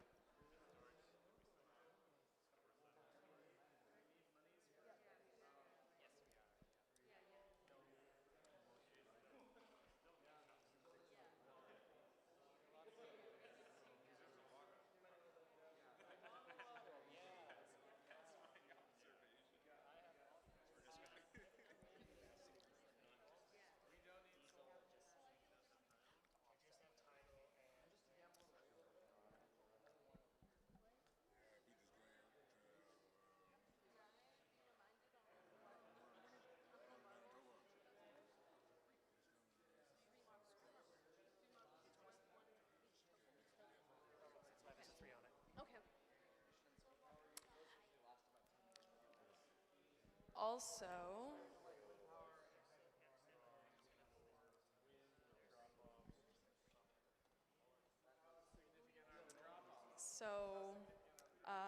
the Ravens over here have their grid layout. And so each token is worth 3 marbles. So that is like the max capacity for each thing. For every hour when we'll be dropping marbles in, not quite yet. But depending on the day and what time it is, he's gonna tell us how much solar or how much wind is produced based off of the data from the day. And we get to decide how much we wanna dip into our diesel and our hydro. That should be good. And so the Ravens have put 3 tokens on their solar, and so the max that we'll be able to put, or the max like megawatts we'll be able to produce from solar on the Raven grid will be 9.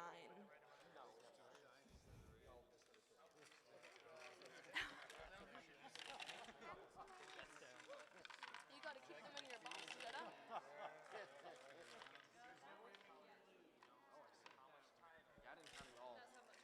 60 marble.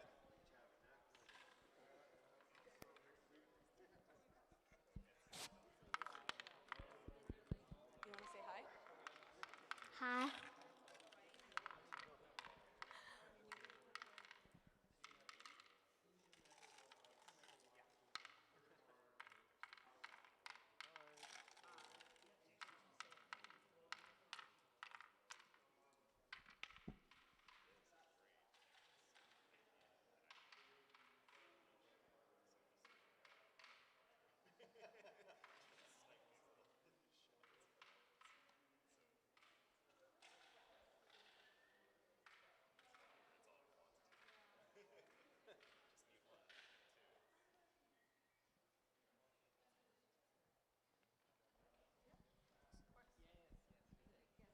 All right, how we making out? Are there any questions? I'm hearing a lot of good conversation, but if there's any questions. What's the title chart looking again? It's up on my laptop if you want to go take a look. Yeah, what's up? How many marbles? What do you mean? The land down on the great abacus below. So each token has a 3 on it, so that means you can produce up to 3 in that turn. So the more tokens you put on the asset, the more marbles you can produce. Well, yeah, so it can generate 3 marbles every turn. We can do the math. Except for the solar and the wind, obviously we can't control those. So I'll tell you what they're producing. The tidal? No, the tides are going to do what they want to do. No. What energy? The storage? Yeah, if there's marbles in there, you can discharge. Yes. So that you can control if you have marbles stored already. Otherwise, it doesn't really do anything for you. It's just a battery. So the other one is solar, so it depends on the conditions on the day. If it's really cloudy, maybe you're not going to get much. If it's really sunny, you might get too much. We can't control that. That's one of the nature of renewables, is they're not controllable. On this one, the diesels. The diesels and the storage if you have marbles in there. Yeah, that's it. From where?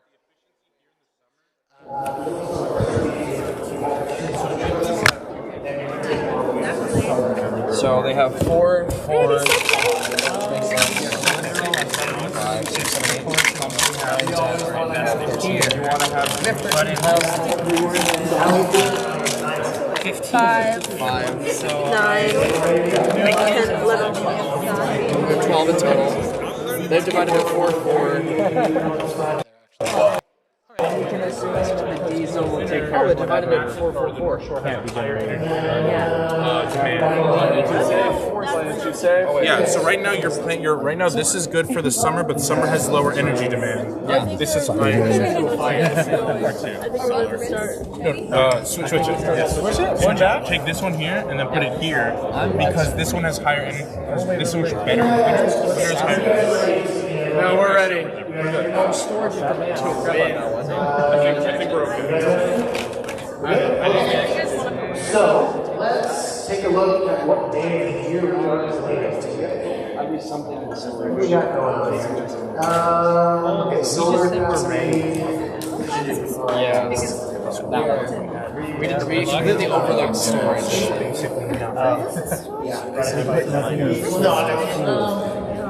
Yeah, I guess I can now. Yeah, you know what? We're balling. We ball. Forget. I'll have to do some quick math on that. So how much solar did you have? 3 units of solar. Whatever. 4 units of wind. How much wind did you guys go? 4 as well. It tastes foul. I don't know why you're tasting the feed. And tidal. How much tidal was built? We got 4. Why do you just like tasting defeat? That's very odd. So, we drew November 24th. So that's the day we're going. We crushed it. We got one. Okay. All right. So let's draw our first stack of cards because cards. Oh, yeah. There's another thing. Let me generate out my computer. There's another thing I should have mentioned. Wind and solar and tidal, they're renewable resources. They're renewable power, right? Obviously, we don't control them. So what the tides are doing, what the winds are doing, what the sun is doing is not up to us. So the cards that are being drawn, they tell you what those plants are doing. And then you have to work around that to meet the demand for the energy. Okay, let's get started. Okay, so we are on November 24th, we're in the 12 a.m. to 2 a.m. time block right now. And the total demand on your system is 15 marbles. So between your 4 assets, you have to put 15 marbles in the tubes. I said I was going to walk through each individual asset, and were you guys reading the cards as you were designing it? I should have walked through that before. Sorry, I'm a little flustered right now. Okay, so wind, obviously you can't control, you get what you get. Same for solar. For hydro, okay, the special rule with hydro is you must flow at least 1 marble per turn. The reason for that is it's called the in-stream flow requirement. You have to maintain downstream habitat. You can't just dam off the river and hold everything back. You have to at least flow 1 marble per turn. So that's one constraint you guys have to look at. The river must flow. The river must flow. Tidal you can't control, solar you can't control, wind you can't control. Storage, it's just a battery. Right now it's empty. So if you don't have any overproduction to store, it's not really. But if you find yourself in a case where you have too many marbles, then the storage, you can take some of those marbles and store them for later. Finally, the diesels. The diesels, I'm assuming they're sized to handle all of the load like they currently are. The only quirk with the diesel is if you turn it on, you have to produce at least 6 marbles. You can't run diesels down at like 0 or 2% capacity because they'll coke up for you. So there's a minimum operating constraint on your diesels. So if you guys find yourself in a position where you have to use your diesel plant, 6 marbles is the minimum.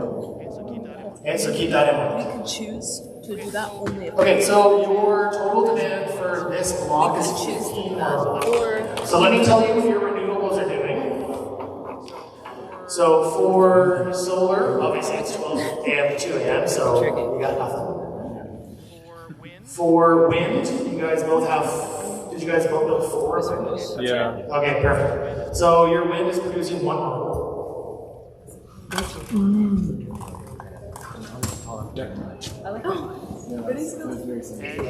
And if you build tidal, you guys have 4, 1 marble. That's what you're getting through. See, I can Okay, so you have it queued up right now. It looks like there's 2 marbles here, so 1 of wind, 1 of hydro. And over here we've got 1 of wind and 1 of tidal. So the total demand is 15, so you gotta find 13 marbles. So where are 15 marbles going? So you guys get to decide. This is our full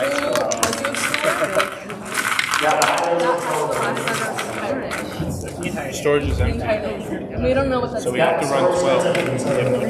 So we could meet the demand by using. Oh no, we actually have to run Because maybe 13. Yeah. So, how many did you say? We need 15 total. 15 marbles come out. Oh, we should have put everything into wind. What? Everything into wind. Somebody said that. Okay, I have another 5.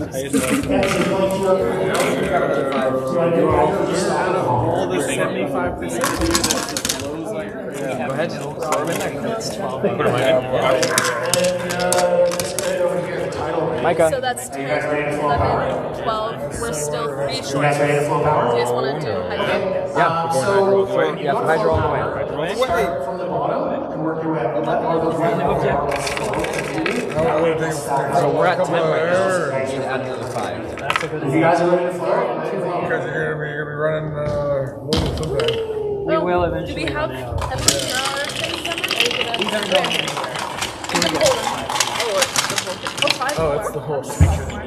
That was our total of 15. Yep. Wait. Yeah, we did. How we doing? Yeah, so start in the closest unit and flow from there. Just flow them 1 step at a time. That's classic. There we go. Flow all I guess we're around. spending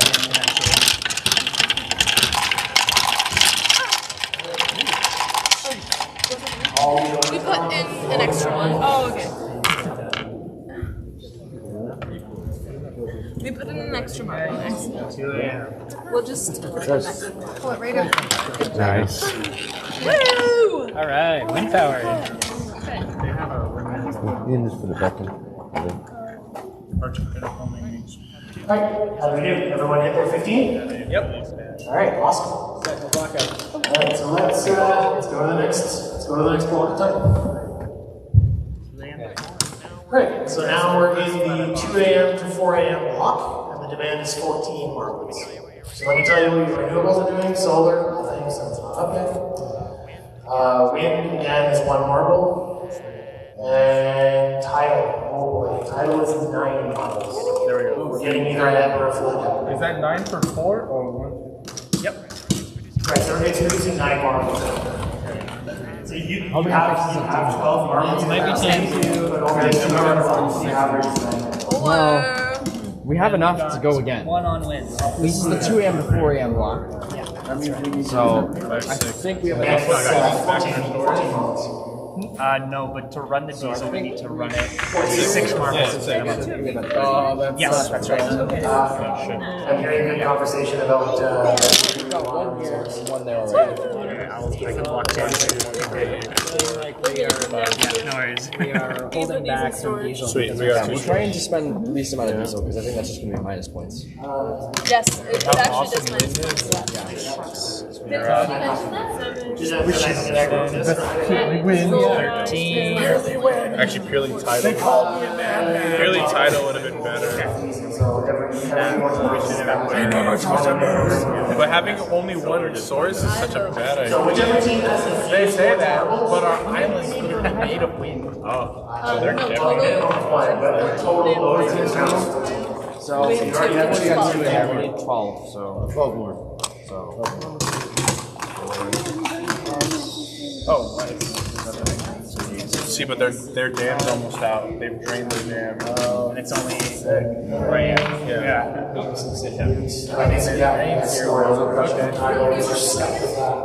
Yeah, we're stuck with 6 no matter what. So if we're gonna make 9, we're gonna push it.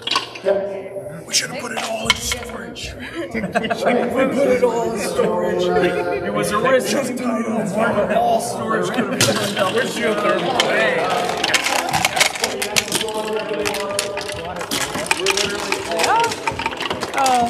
We should put the green We lost one. Okay. Now that we've done 2 turns, we can still backfall on diesel if we need to, but at this point we've made profit because we've done 2 turns. That's the thing with just 1 turn. That's the thing with any board game. Subtracting out and then you play other four rounds and Alright, I've done a lot of like statistics. Yep. I really hated statistics, but it stuck with me most. So How are you guys looking, Alan? now that we've done 2 specific loads of hydro, we can kind of Right, so we're in the 4 a.m. to 6 a.m. It's again 14 marbles. 14 marbles. The sun's not up yet, so there's still no solar. That will change. Hold on. We can. Wind is again 1 marble. We're not doing well today. Tidal is 7 tidal. We're not going to make it unless we use some marbles for diesel. And that makes We at have least a minimum of 6. minimum of 6. So if Can you turn it off? Once we put 6 in, like the next turn, we don't have to use it again. If your diesel was on in the previous round and you want to turn it off in the next round, that's fine. better wait till they say. Want to turn it on again? That's fine. But if you're going to treat anything, Is that what he said? What was our demand again, Anthony? So sun's still not up yet, but by the time the 6 a.m. What's demand again for today? It should be up roughly around that. So we'll start making some on there. But again, with the amount of points that we put in, we're probably only going to get about 1. Do you want to help them with their grid? Okay. Do you want to help with their grid? So do we want to turn on diesel or do we not? So yeah, we got it. Are you? It has to be Raven? yay or nay. Raven? 1 yay. Turn on diesel today? No specific part of the day. What do you think? Sorry, I missed it. It's okay. He's getting around doing everything else. They're trying to figure out what to do. Oh my god! Oh my god! You see how much hydro we put in there? Yeah. We're already making a dent with the amount, like compared to something that they have.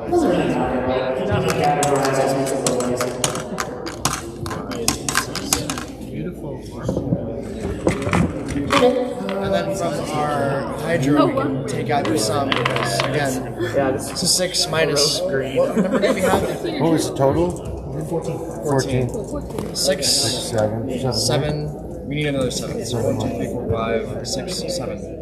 That's already a majority of our. All we have to do is make sure that we have 10 to last throughout the day, because we need to flow a minimum of 1. Right. So, yeah. Right? Plus what we As have. long as you leave 10 in there, then we have enough for. But we're on the 3rd turn, so we actually only need 10. Yeah. Good math. Just some very intense. So these, I would need how this many? is like what we need to get for today. This is what extra we have. So 1, 6, 7.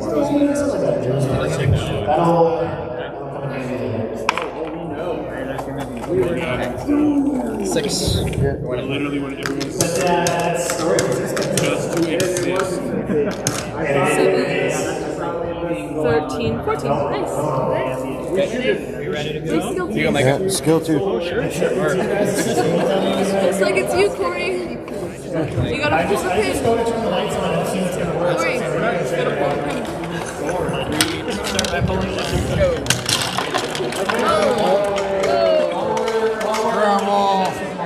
I'm going to draw a ticket here.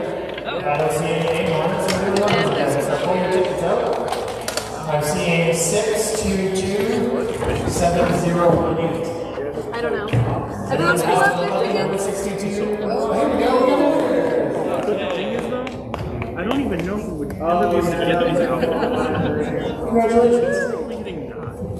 If we invest in All right, anything else? Flow power. Okay. Let's move on to the next one. Because if we're only seeing 9 and we still haven't seen our plan. Okay, so we've got through 3 turns now. 6 of them were minus points. So it's better to. Okay, so now we are in the 6 a.m. to 8 a.m. block. People are starting to wake up. So it's 16 marbles for this one. 16 more! Huh? 4 squares? Aggressive demands I mentioned. No second. It's November 24th. I was bad at the game. Still 1 marble. Today's sucks for wind. And the title, we're coming into a stock tie. You guys are down to 1 marble. No! We have to start. Well, but does it even matter mathematically? Let's see. We need 16, 12, 13, 14, 15. No. 16. 6 to 8 a.m. Oh no, we have that one. No, you can only get 1 marble. It's just 1 marble. We had our 2. Oh, you're sorry. There. You're right. You're right. High time.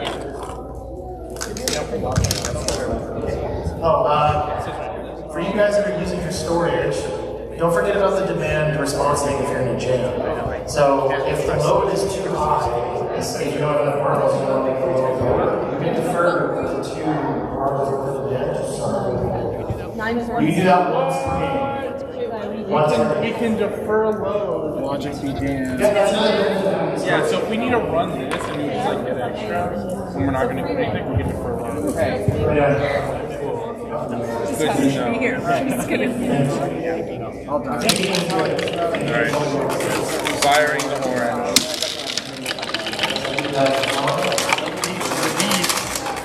I'm doing so much. Without you, this game wouldn't even be possible.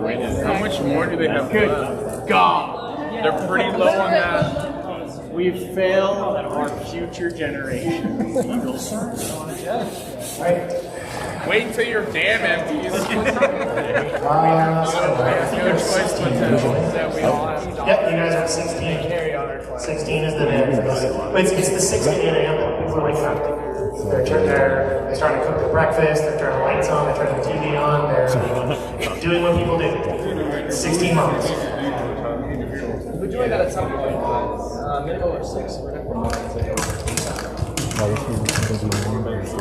I like it.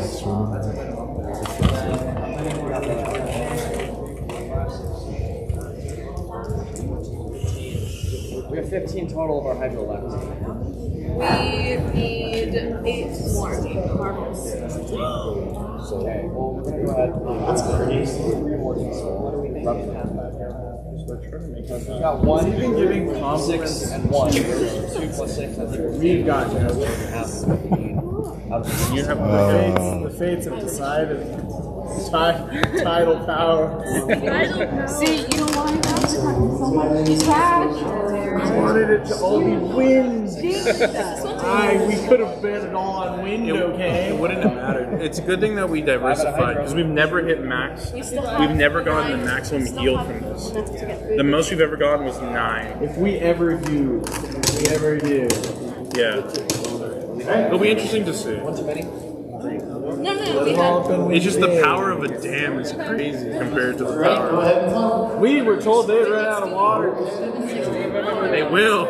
It's 8 a.m. give it a minute.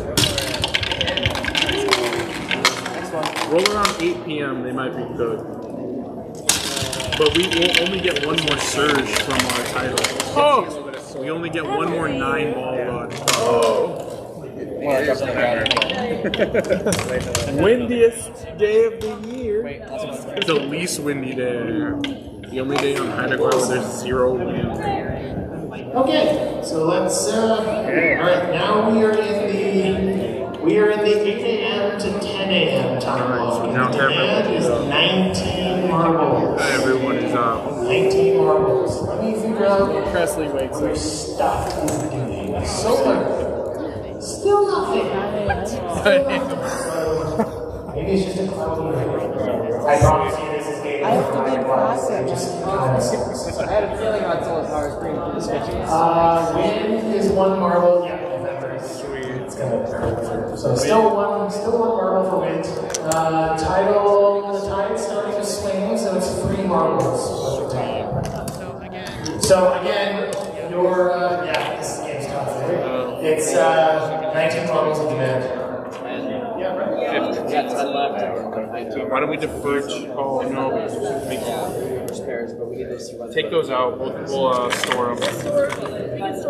We can store 2 because it doesn't matter at this point. And there's still 7 more rounds. Eagles. This is a heavy defeat. I don't think we've found this level of defeat since like Raven tricked Eagle and ate the contents of his stomach. Good lord. I don't know anything. There's like 3 or 4. So we have 14, 15, 16, 17, 18, 19. We have 7 turns left. I mean, if you're hungry, Raven was I'm an eagle. That's still, I'm like, alright, I get it. Or we could do. You know what's going to happen? Everyone's going to go to bed, the low's going to drop some off on Wednesday, and they're like, oh, I'm here now. It's here. You're darn too, and all of our wind.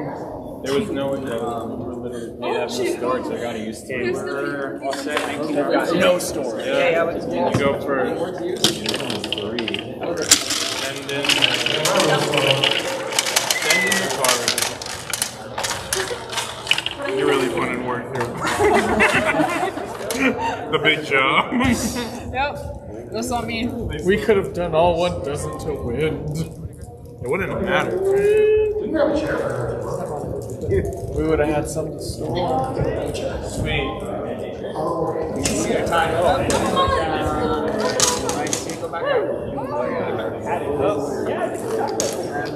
Here, use this. You want? That's cool. Exactly. There you go.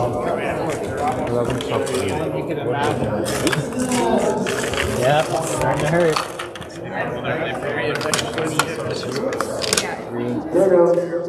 Here, skill 2, just grab 2 more. How many do we have? 1, 2, 3, 4. Especially when you're paying with a whole bunch of like kindergarten children, it's just marbles everywhere. Put these 2 in. Yeah, exactly. Oh, you're 1 left? I'm holding. Good. That we need. Is that it? Like our 1? So we put in there? 16, Your legal requirement. 17, 18, 19. Alright. Let her go, Want to do Skill 2. that one? That one. Okay.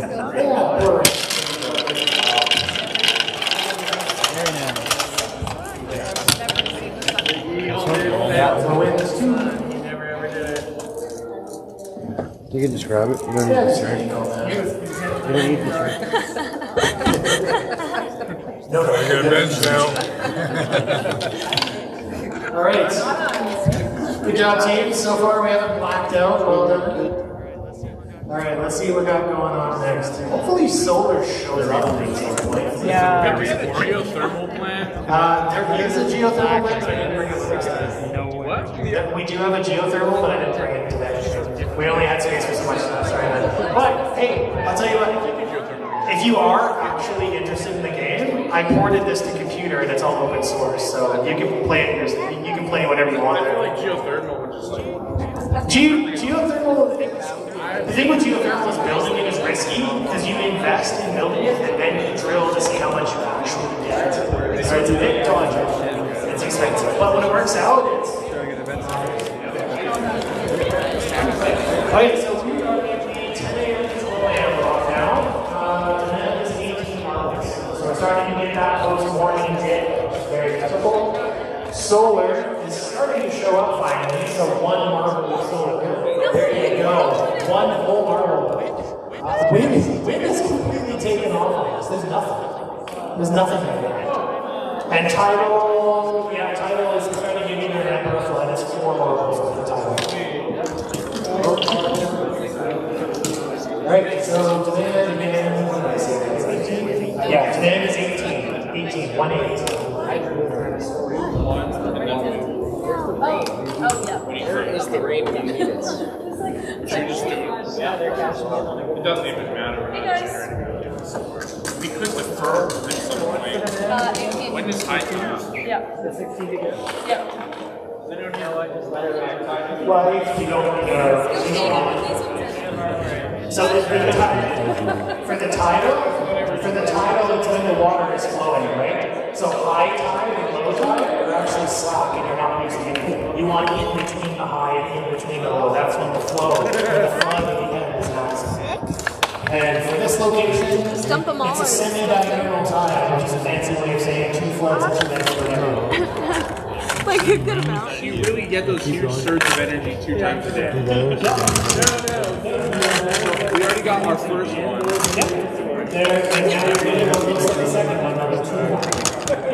Okay, wait, 16, 17, 18, 19. We're one over.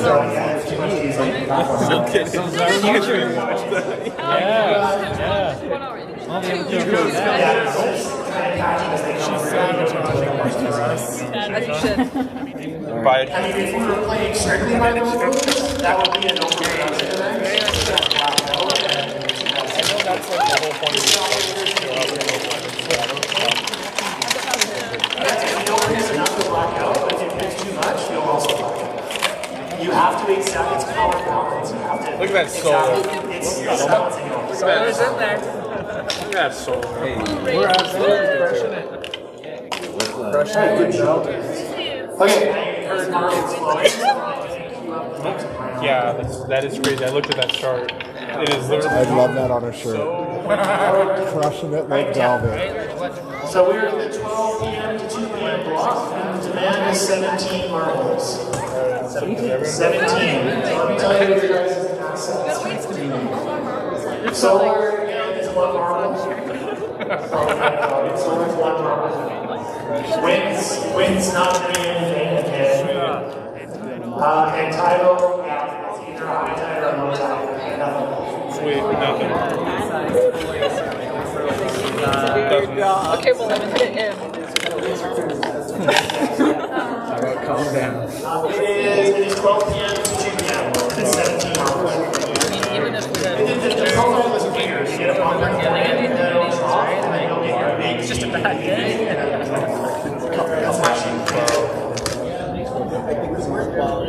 17 miles.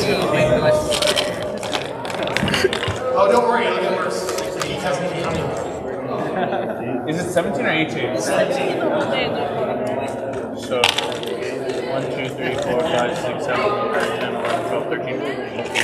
Yeah, he just did it. On the way. Let it.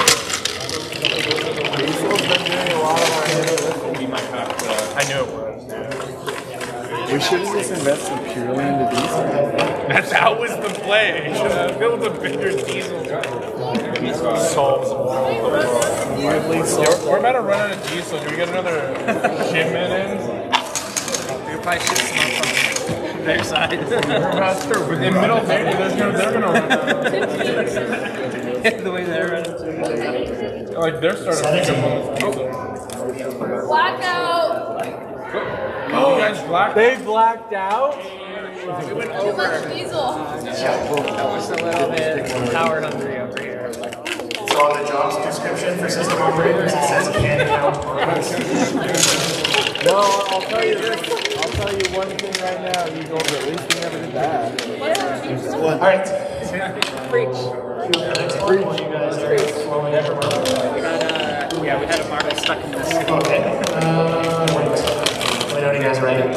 Someone's siphoning. Right. 2 p.m. to 4 p.m. 16 marbles. 16 1/6. All right. What are you guys? It's got like a long line extension. Let's see. Solar marble. Sweet. It's gonna collect. Use. Wind. I don't know why, but the wind just doesn't want to go. Nothing. Title's 2. 2? Yeah. 3. And you said 16? Demand, yes. Let me just check. Which number's like C? 1/6. Oh, wait, we got one extra. No, we don't. Yes, we do. We got The other team is on this guy's not right now.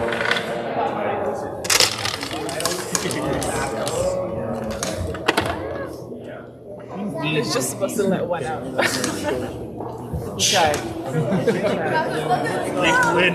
Oh, God, be that black hole. Send me the text.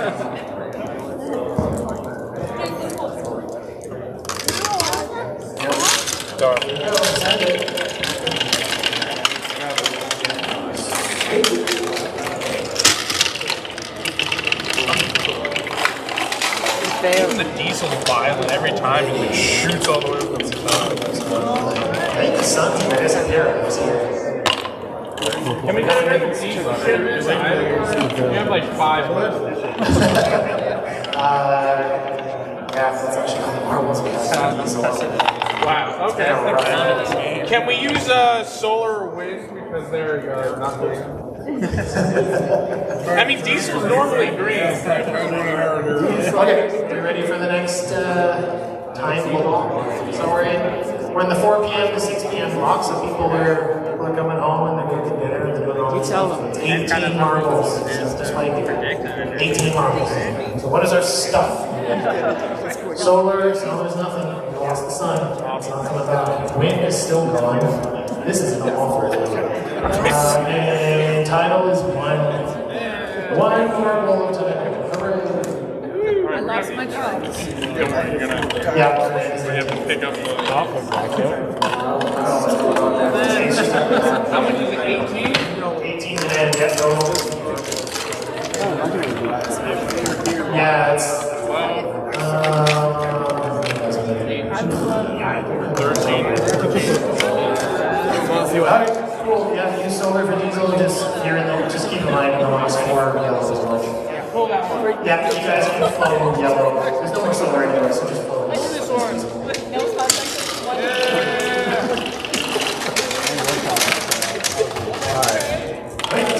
One and all. We're in the 4 to 6 p.m. Sorry, the sun's gone. You made that way more ominous than it should have been. Right. There we go. The marbles? I was really bad. Like 10. 17. With a man. We might have overproduced. 17, one more, and we might have. I'm going to do another ticket drawing here, so if you guys have tickets, we're going to have a good time. So Can we put one in storage? Oh my god! 7025. 6227025. That's your number. You win. They got me the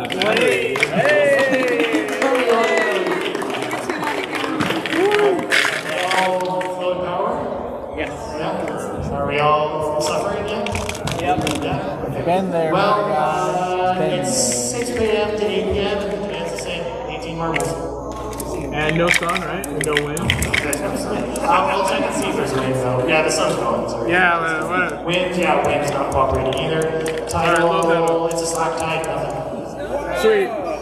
18. Sorry. Full on diesel. Can we do 17? Why have we not gone to diesel? Do 17. Do 17. Yeah. We'll balance out. We'll balance out right here. Thank you everyone for sticking around as long as you have. This is a really good visual of how we can displace diesel or the struggle that we go through. You can pull ours. This ticket number is 001. So what I'm hearing is we need to literally invest into every energy resource available and then just turn them on as we need. Gene. Or two geothermal. This is for the one night stay family that has to this year. Or harness our sun. 005. Cage. That's right, we'll build the cage. No work done. Okay, you guys are still. You guys go too. Alright. Do it. Yep.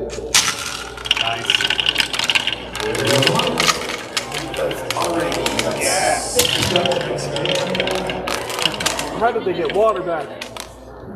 I should have done more. Alright, so less spendy with it. Or we just pack 8 it up. p.m. to 10 p.m. Packing up in the feet. 17 marbles. Yeah? 17 marbles. The sun is gone. Wind is not flowing. Tide, 3 marbles. So start to swing back. Either an ebb or a flip is going on.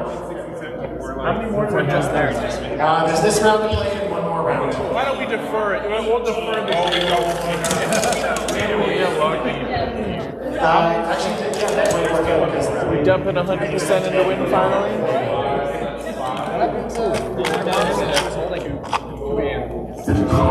We'll just get you out there like twirling the wind turbine. 17, yeah, it's 17. We need to get 15, we need 12 marbles. Yes, you guys need for round 2, then you're going to 15. Ticket here in front of me. I'm seeing 7017. Oh, no way. 7017, you're winning. Actually, I think I won. Would you grab it? One moment. Go ahead. 1 moment. 7017. Un momento, por favor. Nope, that's not it.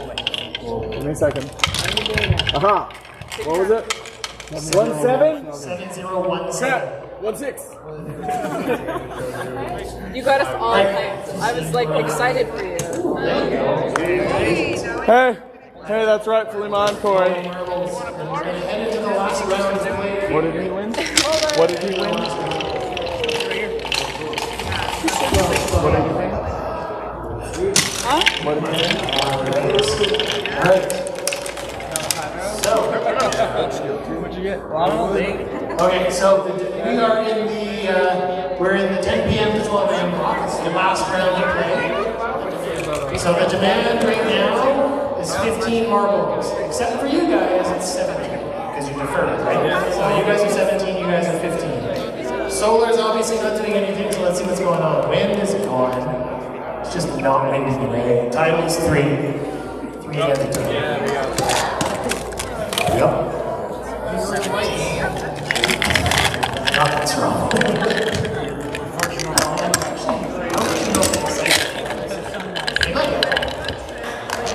Did we actually get a sunny day? No. No, it's easier to count this way because you go 12, 14, 15, 16, 17. Okay. Sun on Idaho? To get out of here. That's not even real. It's fake. It's all myth. Fake. Anna told a story about how the raven stole the sun. Never. Clearly a failed heist. 15 the moon every once in a while. I remember that. Sometimes they say the sky is fake. Yeah. Look at them. Look at them. How they've been doing. They were giving. I feel like they were given quite the handicap though, being given straight up hydropower in a rainforest. Yeah. You can soar. We are the Ravens stealing the sunlight. Okay, so yeah, so the last one, the last 4 tubes, yellow is orange. Yeah, I'm sorry guys, that was a bad day. Sometimes that's gonna happen. It's true. There you go, Skeleton. Go ahead and pull it. You can play again if you want.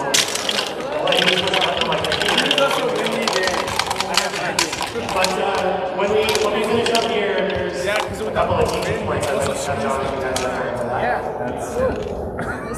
It's like a double negative. So let's compare. How did we do? All behind us of hydropower. So I think everybody's going to have one marbles when we're using yellow brand for diesel. So, but how do we think we did? Like roughly what kind of diesel displacement did we get? So look at the panels. Imagine all the marbles are orange, and then compare that to how many of them are actually orange or yellow like orange. So what kind of diesel displacement do you think we got? The hydro team. How do you guys think we did? Best we could. That's a good answer. I'd say maybe 15-20% diesel displacement was achieved. How did you guys do title? We did about 5% diesel displacement. Yeah, I'd say about 5 to 10% diesel displacement was achieved on this You particular got day. 0 here, like 3% here, and then like 8% there. Some days are just bad. So this is a good teaching point here. Renewables are going to do what they want to do, right? So some days are good, some days are bad. There's other days that are bad because you just have way too much. And if you don't have storage and nowhere to put it, then all that production is lost. So the teaching point there is, for renewables to really be impactful, you have to pair with storage. Because when you have too much production, and later you need to be able to move that production to the grid. The only way we can't store electricity, so you need batteries, you need pump hydro, you need some way to capture those So our investing into storage was actually the right play. It was the right play, it was just a bad play. So it's sending the wrong signal here. But your guys' ability to send overproduction at different points in time when it's needed. What about our distribution? Heavier on wind, lower, because I just did it based on your business. Yeah, so that's the right thing to do, I think. The other teaching point there is, it's like you're investing. You want to diversify. You want a good blend of renewables, because just because it's a bad day for one renewable doesn't mean it's a bad day for all renewables. This is a terrible example because in this case it was, but that often doesn't happen. There's usually at least one renewable. It's like Chris said, like if we had hydro with tidal, we would see probably like a 30%. Yeah, you probably would, because the hydro, the nice thing about the hydro is it's dispatchable. Yeah, they got what, 20% displaced, and then we got 5 to 10, and that was all from tidal. Right, but they also ran out of water before the end of the day. So the tidal would be good to save the hydro from dispatching everything too soon. Yeah. Right, so that goes back to that synergy, that blending of technologies. Specifically on hydro, why would you recommend, would you say tidal and hydro would be the direction to go? Because solar is so inconsistent. Well, no, that's not what I was saying. So when I was looking at the different pathways to 100% off diesel, the solar phase 2 is part of it. It's part of the portfolio. And then the tidal supporting the hydro like you're talking about. No, I'm not saying like don't ever do solar. I'm just saying because there's only X amount of money to be invested, prioritizing tidal over wind or solar. Well, I mean, my personal opinion is prioritizing hydro because the hydro is so much. Well, hydro, obviously, like hydro is one.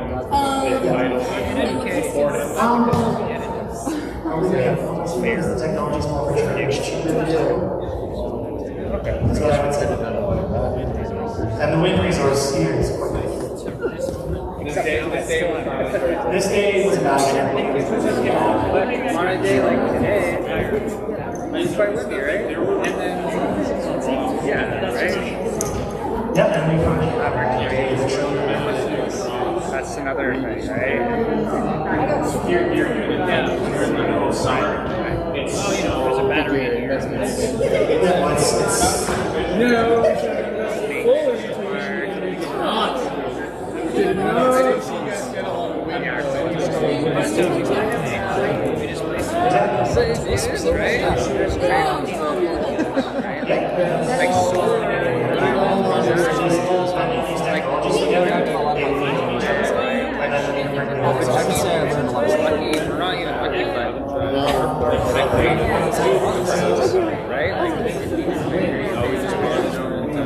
Archaeological. Hello, everybody.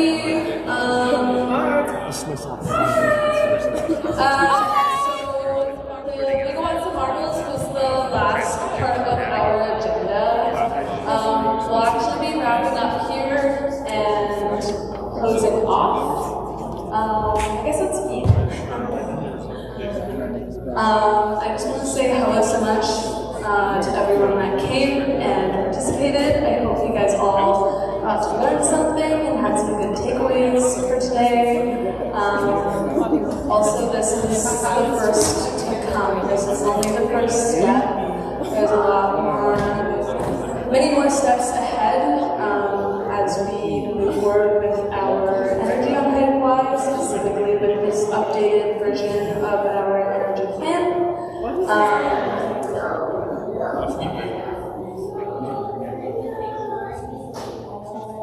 I'm not sure I'm doing a little there or something.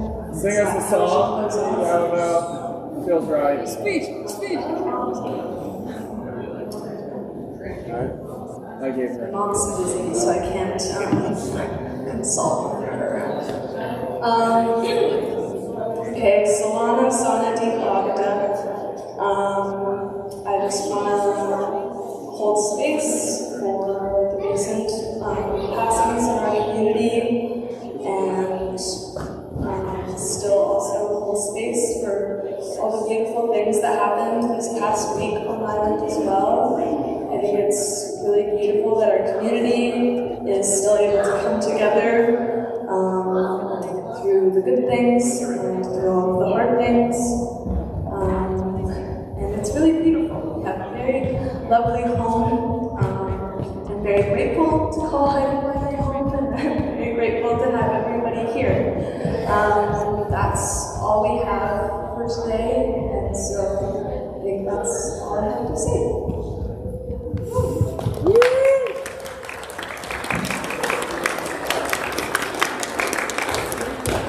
There's still more fruit salad and one single slice of pizza.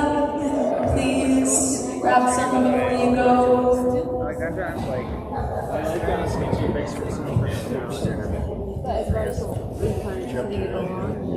Yeah, I'm a colleague of the family. He's from. You've tried connecting for yeah, research engineer with them. So every once in a while, these are pretty portable. They're connected by an app to the system called OBS. Okay, yeah. So I connect this to my phone, and then the app connects. To be honest, honestly, before I went to school, I Googled who works in the planet, because that's what I wanted to do. Just because they came up with it engineers, and I was like, I'm going to do that, right? Yeah. So it's, that's a good thing. Yeah, so that's what I wanted to do before I ever. He suggests to have that's very we're still smoothing out the live stream. We did 20 hours. Never too late. Now I'm sitting acupuncture. But that's really yeah, right? So there's I think we have one out there. There's lots of potential. So what is the one for the people? So Emily was more of social sciences. She did what?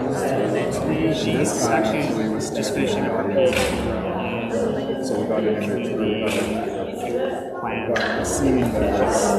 So part of that was she's community placement, which we've been doing interviews with community listeners, and getting its back thoughts on what their perceptions are, what they think would work, and then using all of those to help feel like there is a plan so that it actually aligns with what the members' thoughts and ideas instead of someone coming in and saying, what are they going to do? So did they do that? Yeah, so we started. Did I do this one? Yesterday. We did an interview this morning. So there's some kind of circle with you, is that where you got that? If you're interested, you can chat with Bill, and because we're here until Tuesday, so if we're around, we can come to you, we can go to anyone. Do an interview. Yeah, we can do an interview, yeah. Awesome. Does she have a card? Yeah. I know, right? It was up so quick and then it was gone. Was there another box here? Are they?